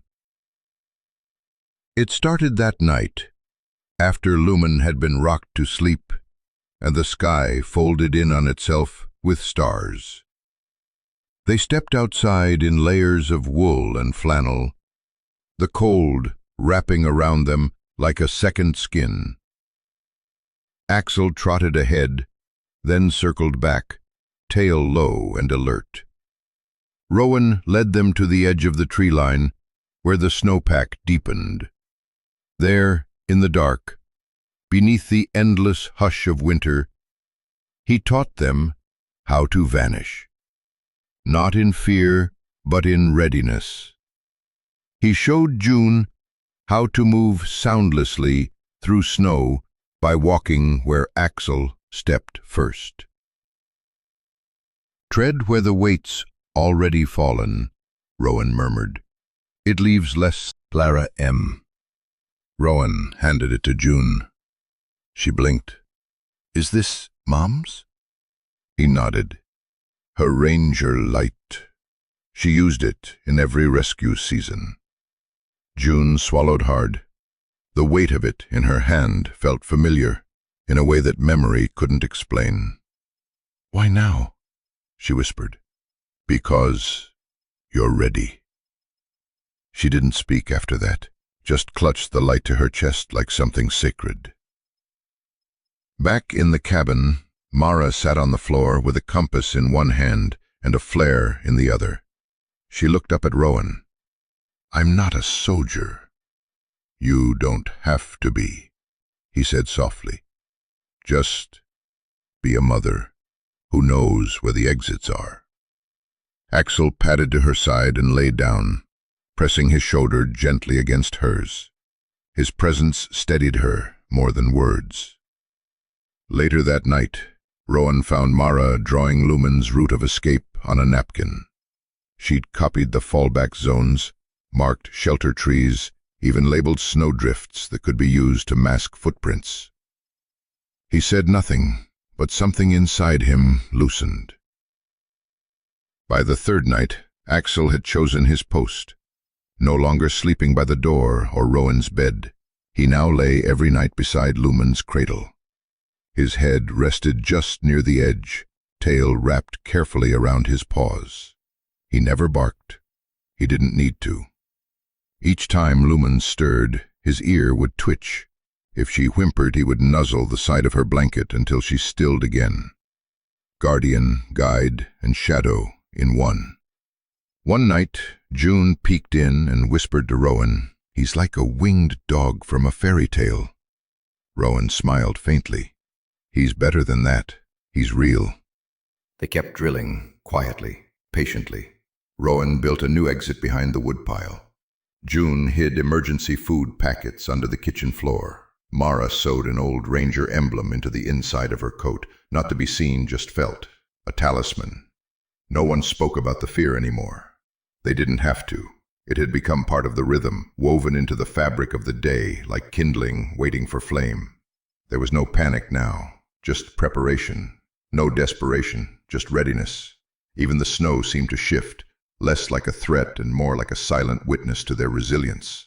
That final evening before the next storm, Rowan stood outside, staring at the horizon, where the trees bled into cloud. June stepped up beside him, the ranger flashlight looped on her belt. "You think it'll come soon? Storm or trouble?" She glanced at him. He sighed. "Both, probably." She reached for his hand, but didn't say anything. Behind them, through the frosted window, they could see Mara rocking Lumen gently, Axel curled nearby, his chest rising, slow and deep like a mountain breathing in the night. It was calm now, but the kind of calm that comes before the wind shifts. The kind of calm silence meant only one thing: danger. Rowan didn't need light. He trusted Axel's instincts. Rifle in hand, he followed the dog through the back door, into the freezing dawn. Snow crunched beneath their boots, fresh, thin, untouched. Except for tracks. Boot prints circled the cabin. Not rushed, measured, professional. And near the old bunker, hidden beneath pine and bark, claw marks. Someone had found it, tested it, then withdrawn. Not retreat, recon. Axel growled low, eyes fixed on a dark thicket. A flicker of movement, human, watching. They didn't engage, just vanished. Back inside, Mara held baby Lumen tight. June stood at the door, flashlight gripped like a weapon. Rowan placed the rifle down. "Someone came back," he said. "They tried the bunker." "They'll try again," Mara whispered. That morning, Rowan took red thread and soot. He marked the prints, painted a warning on the cabin wall. "We see you too." He set bait, a steaming thermos, messy boot prints, a child's hat under a cedar branch. Then waited, hidden, silent. Axel crouched beside him. Just before sunrise, a figure emerged, young, underfed, nervous. He reached for the hat. Rowan stepped from the shadows. "Easy," he said. The boy, barely 20, shaking, raised his hands. "Don't send me back," he whispered. "Hawthorne?" Rowan asked. The boy froze. "I was just supposed to watch, report. If I come back without intel—" "You're a scout," Rowan said. "I'm nobody," the boy murmured. "He doesn't leave loose ends." Then, crack. A shot. Clean, silent. The boy dropped. Axel bolted into the woods. Rowan dove behind cover, but the shooter had vanished. No panic, no trace. The boy had been bait, not threat. Axel returned minutes later, blood-specked, a glove in his mouth. military grade, torn. A message. Back at the cabin, Rowan wrapped the glove in cloth and stashed it beneath the floorboards. June clutched her flashlight. Mara stood silent. "He was just a kid," Rowan said. "They killed him to keep him silent," Mara replied. "And now they know you'll fight back." That night, Rowan didn't sleep. He drew a map on the cabin walls. Ridges, hollows, echo lines for gunfire. The glove hung beside it like a vow. You came close once, you won't again. By midnight, Rowan returned from the ridge, wounded, exhausted. The firebreak he'd lit had covered, opened, still watching. "I won't let the dark take her," Rowan said softly. Outside, the wind shifted. Snow began to fall, slow, deliberate, thickening quickly. This wasn't just a storm. It was cover. Mara stood beside him at the window. "I used to think snow was beautiful." "It still is," Rowan said. "But beauty doesn't mean it's safe. Neither do people." They stood in silence, listening to the wind, to the fire, to the soft breath of the child behind them. Then Rowan turned to his gear. He packed carefully, rope, maps, flares, his father's compass. Not to run, but to be ready. Mara watched him retrieve an old, creased letter. "To Nolan," it read, unsent. She didn't ask. Some griefs weren't meant to be spoken, only carried. He sat beside Axel again. The dog shifted, resting his head against Rowan's knee. "Thanks for not letting go," Rowan whispered. Axel didn't answer. He didn't need to. The fire crackled, snow thickened. Outside, something moved beneath the storm. And inside the cabin, Rowan, once a man who ran into fire, knew the next time it came, he would have to choose not just who to save, but what kind of man he was willing to become to save them. Just after dawn, Mira's voice crackled through Rowan's old shortwave. "Packages cleared, witness placement confirmed, new names, new start. But they need to move, soon." Then, "Tell her the decision is hers." Mara sat on the porch in Rowan's parka, watching the snow, not the trees, but the baby, sleeping against her chest. Lumen's tiny fingers rested over Mara's heart. She looked peaceful. Inside, June packed gear. Axel slept by the fire. Rowan stood quietly in the doorway, watching Mara, giving her space. "She's too small to understand," Mara whispered. "But one day, she'll grow." Her voice trembled. "Will she grow up remembering this, or running from it?" Rowan stepped outside.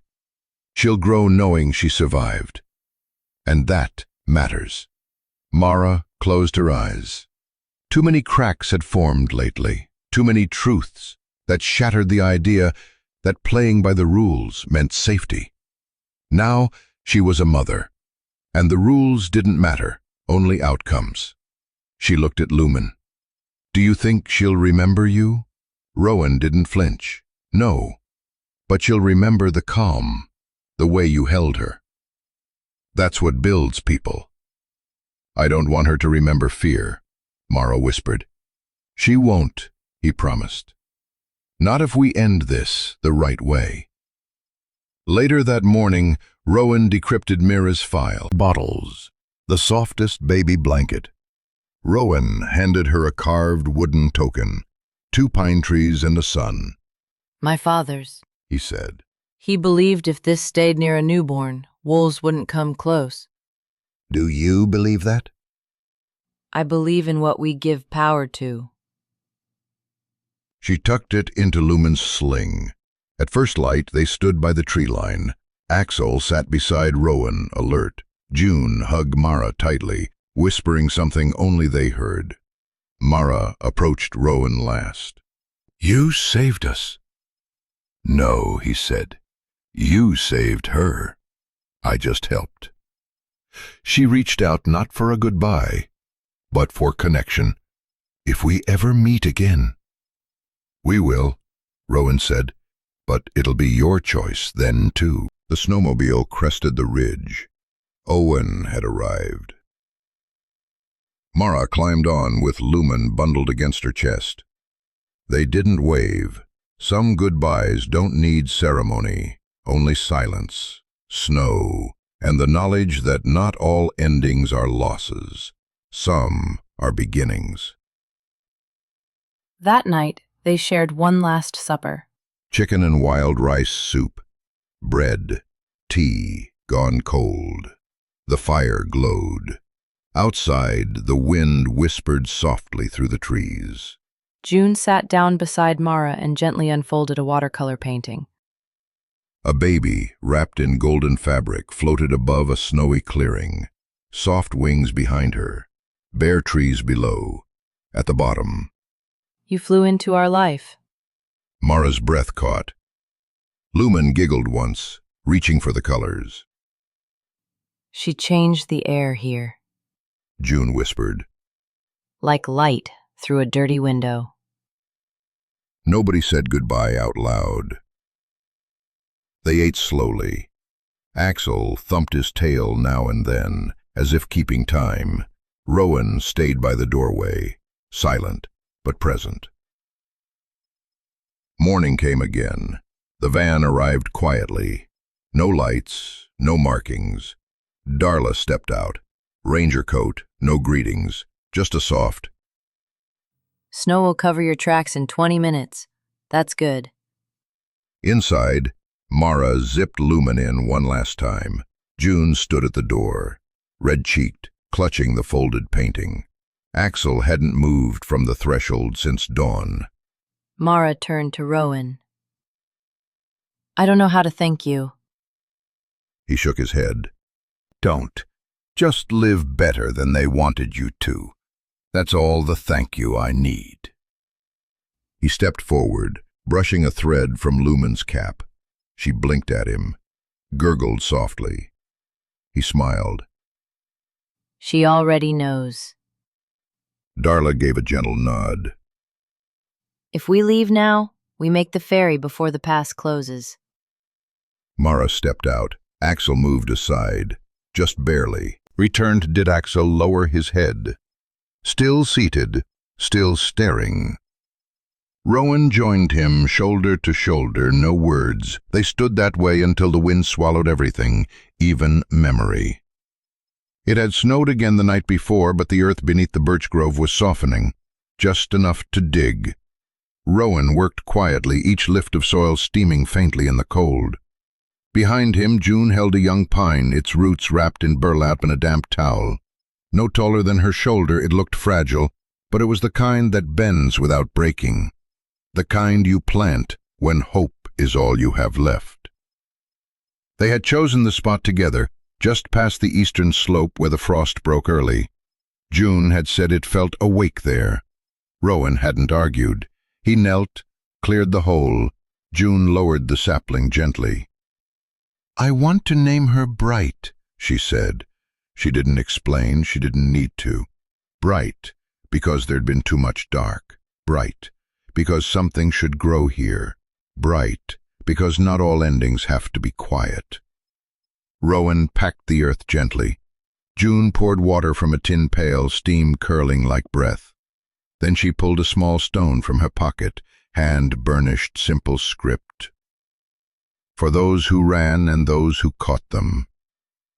Rowan took it and pressed it into the soil, where it could be found or forgotten.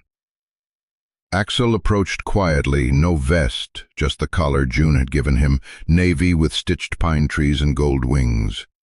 He stepped beside the tree, lifted a paw, and pressed it into the snow beside the stone, a mark of presence, a witness. Then he sat. June wiped her cheek. I wish I remembered more about her, she whispered. Rowan glanced over. My mom, she said, just pieces. Her voice when I asked hard things, her laugh, but it slips, like it wasn't really mine. Rowan didn't interrupt, he just listened. She would have liked this tree, June added. She'd say the snow made it brave. Rowan crouched beside her. I think your mom would have loved who you're growing into. June didn't speak but leaned a little closer. That was enough. They stayed a long while, the scent of resin and wood smoke drifting from the cabin. A crow called twice, then silence. Time didn't pass so much as rest there. By the time they returned to the porch, the sun broke low through the trees, casting gold across the clearing. Behind them now, a pine named Bright, a stone with no names, and a paw print that whispered, "We were here." The newspaper arrived folded, tucked beside salt for the driveway, and a jar of blackberry jam, left anonymously on the steps. Rowan found it just after sunrise. Axel had stirred first, ears twitching at distant tires. The headline stopped him cold. Unnamed ranger assists in federal investigation. Officials declined to comment. A grayscale photo. The byline, JW, hinted someone in fire or transport had talked. Phrases like Rural Coordination Protocol and Sealed Affidavit gave it shape, but no mention of Mara or Lumen. Still, the town knew. That evening, a thermos of chicken and wild rice soup appeared on the steps, still warm. 2 days later, a red and green wool scarf with small initials, CK, was tied to the porch rail. By week's end, the offerings came like snowfall, soft, steady. Firewood, letters bound in wax paper. He didn't open them, not yet. Rowan never mentioned it. Not to June, not to Mira. Not even to Axel, though the dog had taken to resting inside the front door now, alert but at peace.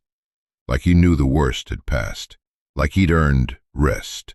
That Sunday, Rowan walked the ridge above the cabin at dusk, a ritual from his fire service days, when he'd patrol wind lines and match the tempo of dry grass to the beat of his own heart. Now there was only snow, and Axel's prints beside his own. From the overlook, the valley below flickered with house lights. Smoke curled from distant chimneys, gestures that asked for nothing in return. He stood a long time, not guarding, not watching, just being. Peace didn't announce itself. It arrived like breath in the cold, brief, but proof you were still alive. It lived in the silence of a town that had heard enough, in a scarf left without a name, in soup that burned your tongue a little but warmed your chest. That evening, June came downstairs holding a worn paperback, something Mara had left behind. Lumen was upstairs asleep beneath a quilt Rowan's mother had sewn years ago. "Do you want me to read aloud?" she asked. He nodded. She read softly, a story about a fox and a goose surviving a storm by sharing a hollow log. Not profound, but true. Rowan sat by the hearth, one hand on Axel's shoulder, his eyes half closed, not sleeping, just listening. When the chapter ended, June looked over. "I like when it's quiet." He smiled. "So do I." Outside, the wind moved gently through the trees. The pine named Bright swayed in the hush. The next day surrendered slowly, like it knew it didn't have to rush. The light folded over the ridge like an old quilt across tired shoulders. The snow clung to the cabin's eaves, but the air was kind, warm for January. Not spring warmth, but the kind that came after. After fire, after grief, after the names had all been said. Rowan sat on the porch steps, June curled beside him. Axel stretched long at their feet, sleeping. They didn't speak at first, just breathed, the kind of silence that settles behind survival, like moss creeping over scorched earth. A mug of coffee cooled in Rowan's hands. He had brushing hair behind her ear. "Do you think Lumen will remember us?" Rowan looked at the clearing. Earlier that day, they'd walked the traps one last time, even though nothing had been caught in weeks. Moonlight now pooled in their footprints. "I don't know," he said honestly. "I hope she does," June whispered, leaning closer. Rowan didn't reply right away. He just watched the wind comb gently through the needles of the pine named Bright. "I hope," he murmured, "she remembers how the snow melted." June tilted her head, studying him. "You mean spring?" "No," his voice was steady. "I mean that first morning, when she laughed, and Mara cried, and for just one moment, the air in this place felt like it belonged to the living again." June didn't reply, but she smiled, a small, sad smile. The kind that hurts a little, but not in a bad way. They sat like that for a long time. Above them, the stars came out one by one, unhurried, unbothered. Ash River had no city lights to drown them. Out here, nightfall meant remembering how many things still shimmered after darkness arrived. The stars didn't ask to be watched. They just were, steady, unfailing. Rowan tilted his face to the sky and exhaled slowly. "You see that one?" he asked June, pointing. She followed his gaze. "The bright one?" he nodded. "That's Vega. Derek used to say it was the compass of the night. Always in the same place if you knew how to look." June leaned into his arm again. "Was Derek your best friend?" Rowan didn't answer right away. "He was my reason," he said finally. "For staying. For building this place. For surviving the fire." He paused. His voice cracked slightly. "And when he died, I tried to carry both of us." June was quiet for a long moment. Then she reached over and placed her mittened hand over his. "You did." Rowan turned to her, and in her small, earnest face, he saw something bigger than comfort. He saw belief. Axel stirred, rose to his feet, and padded down the porch stairs. The old shepherd moved with the quiet grace of something that had done all the running it ever needed to do. He sniffed the wind, ears flicking, then sat at the edge of the snow, watching the dark. Just watching. Rowan stood slowly. The wood creaked beneath his boots. He walked a few steps out into the open yard, where the trees framed the stars like cathedral windows. The air felt cleaner than it had in months, maybe years. He pulled the chain from around his neck, the one with the blackened dog tag.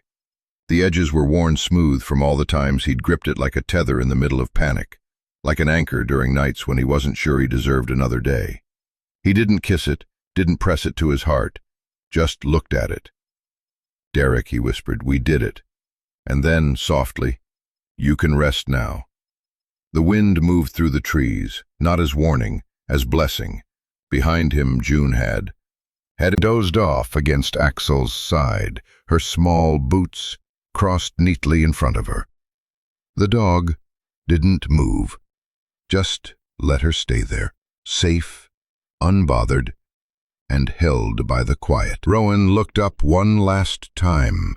The stars blinked gently, like eyes, closing in peace. Somewhere, far from this porch, a van was settling into a new town.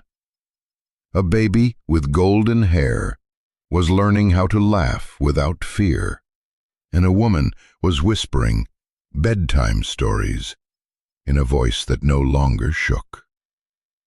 And maybe that was enough. The summer mail truck didn't make a sound as it turned down the gravel road. It was too far to hear from the cabin, but Axel knew. He always did. The old shepherd was sprawled on the porch, chin resting on his front paws. When his ears twitched and his head lifted, Rowan glanced up. From the cedar step he was sanding, he waited, counted the seconds. Then, like clockwork, came the soft whine of brakes and the subtle crinkle of a mailbox flap settling closed. Rowan stood, wiped his hands on the back of his jeans, and crossed the clearing barefoot, the ground warm beneath his feet. Dandelions dotted the edges of the path, and a single butterfly danced drunkenly over the pine named Bright, which had grown by an inch or more since they planted it. The mailbox creaked open. Inside, Only one item rested against the metal wall. A small, unmarked envelope, thicker than usual, sealed with tape that looked a little too carefully applied. No return address. But something about the way it sat there, deliberate, like a held breath, told Rowan it wasn't junk. He brought it back to the porch where Axel was waiting.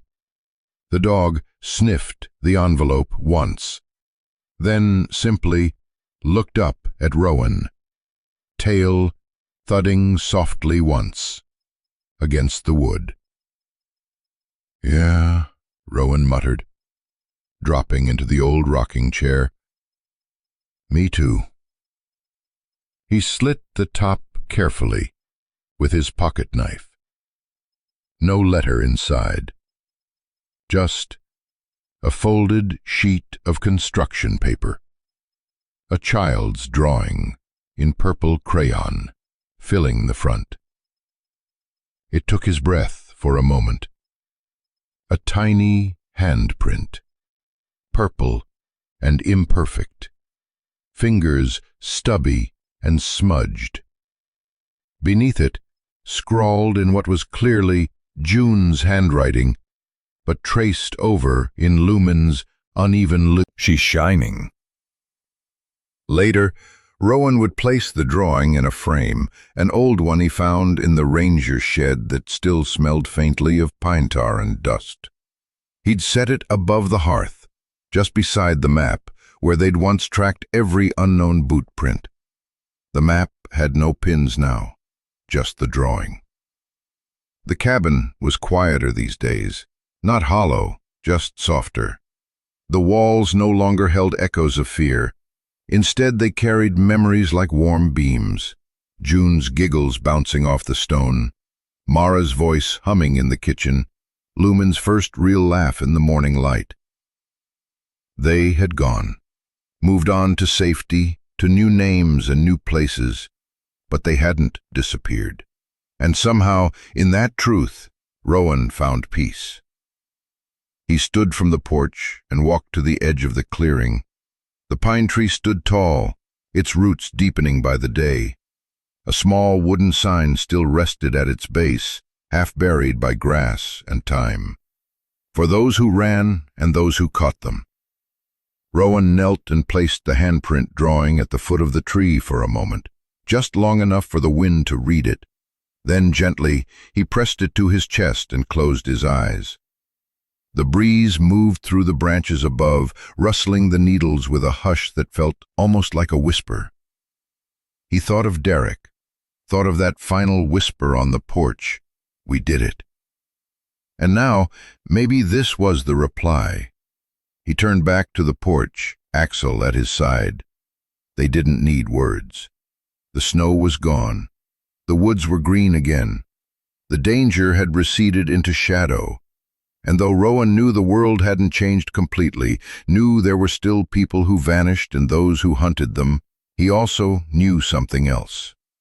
Somewhere out there, a little girl was growing, laughing, still shining, and that was enough for now. The phone rang at dusk. Rowan didn't flinch. He was in the back garden, kneeling by a row of scarlet runner beans that had finally taken to the trellis. The sun was dipping low, casting fire gold across the hills. When the second ring came, Axel lifted his head from a bed of moss, watching him. By the third, Rowan had stood, brushing soil from his hands, and walked inside. The old rotary phone on the wall buzzed again, always 1 second behind the ringtone, forwarded through the satellite uplink Mira had insisted on. He picked up. "Yeah," he said simply, a long breath on the other end. Then, "It's me." Mira Shaw's voice hadn't changed, still calm, still clipped at the edges, like it had learned long ago not to waste syllables. Rowan leaned his weight against the doorframe, gaze drifting out toward the quiet trees. "I figured. We just got confirmation," Mira said. Gray Bridge is imploding. 2 deputy directors walked out. Slipped again. His whole back end's in cinders, though. Funding streams severed, shell companies scorched. He won't be able to hide behind paperwork anymore. A quiet settled between them. Only the wind outside brushing through pine. Rowan finally asked, "So it's over?" "No," she replied, "but the oxygen's running out." They talked a few more minutes, logistics, redacted updates, a few names crossed off, a few more circled in pencil. Then Mira paused. "There's one more thing," she said. "The Bureau's issuing commendations to a few civilians who played a role, quiet ones, off the books. You're on the list." Rowan let out a small breath through his nose, almost a laugh. "Tell them to save the ink." Mira's voice softened, not in pity, but understanding. "You sure?" "I already got what I came for," Rowan said. He looked toward the mantel. The crayon handprint still sat in its frame, catching the late orange light. "I'm still shining. I don't need a medal."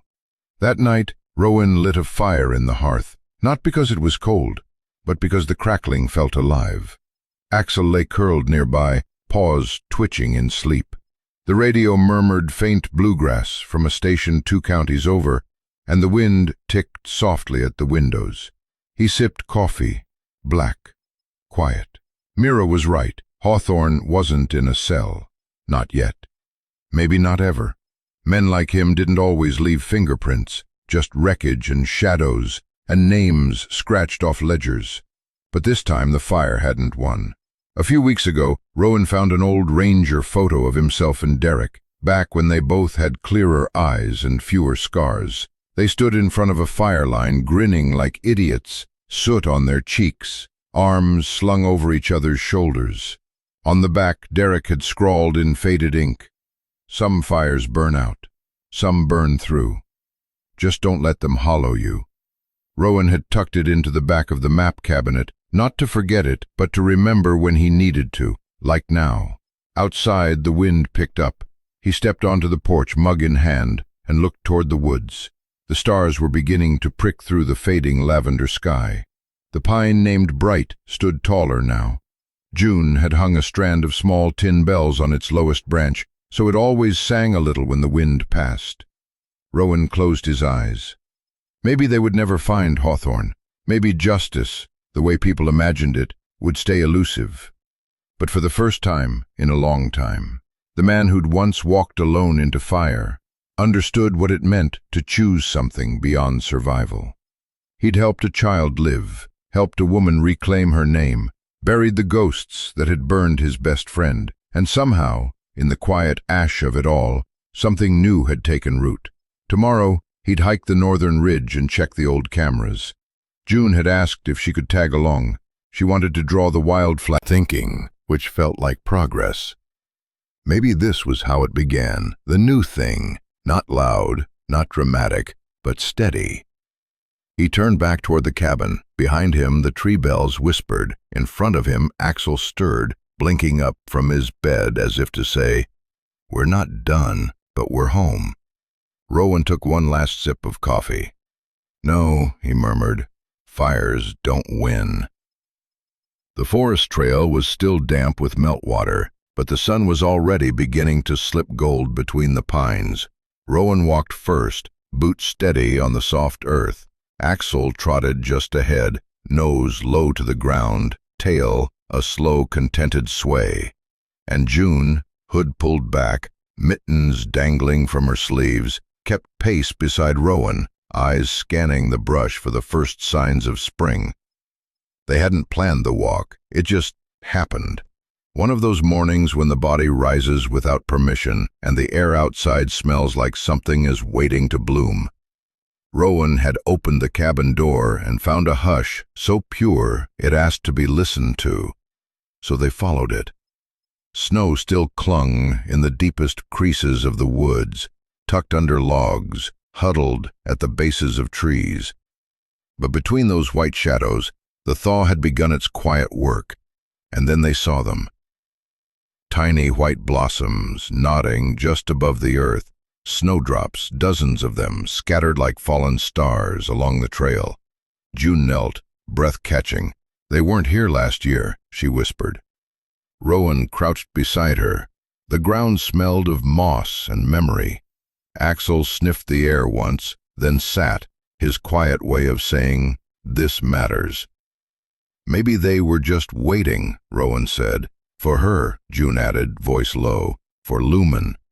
They sat there for a while, not saying much, just watching.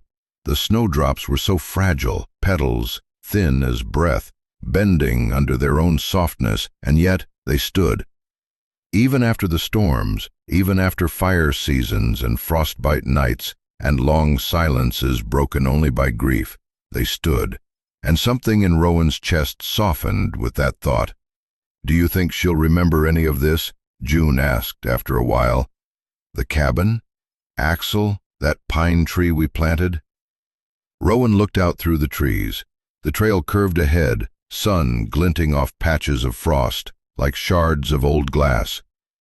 "I think," he said slowly, "she'll remember how it felt." June tilted her head.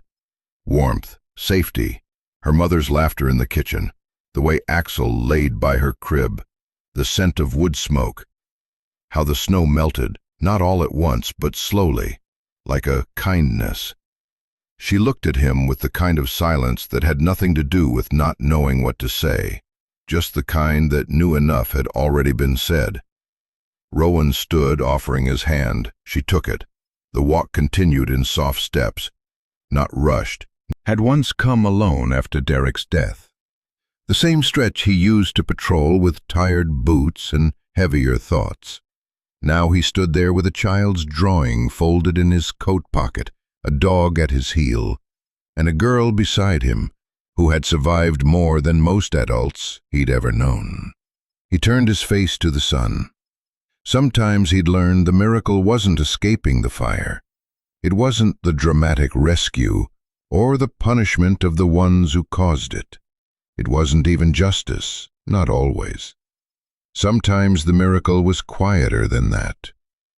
It was planting a pine and watching it grow. It was a baby's first laugh. It was coffee left on the porch by strangers who knew. It was the sound of snowdrops breaking through thawed soil. And it was standing in the light without apology after everything that had tried to pull you under. Axel barked once, soft and low. His ears perked toward the trail behind them, but there was nothing there, just the wind. Rowan smiled. "I know, buddy," he said, scratching the shepherd behind his ear. "I hear it too." June looked up.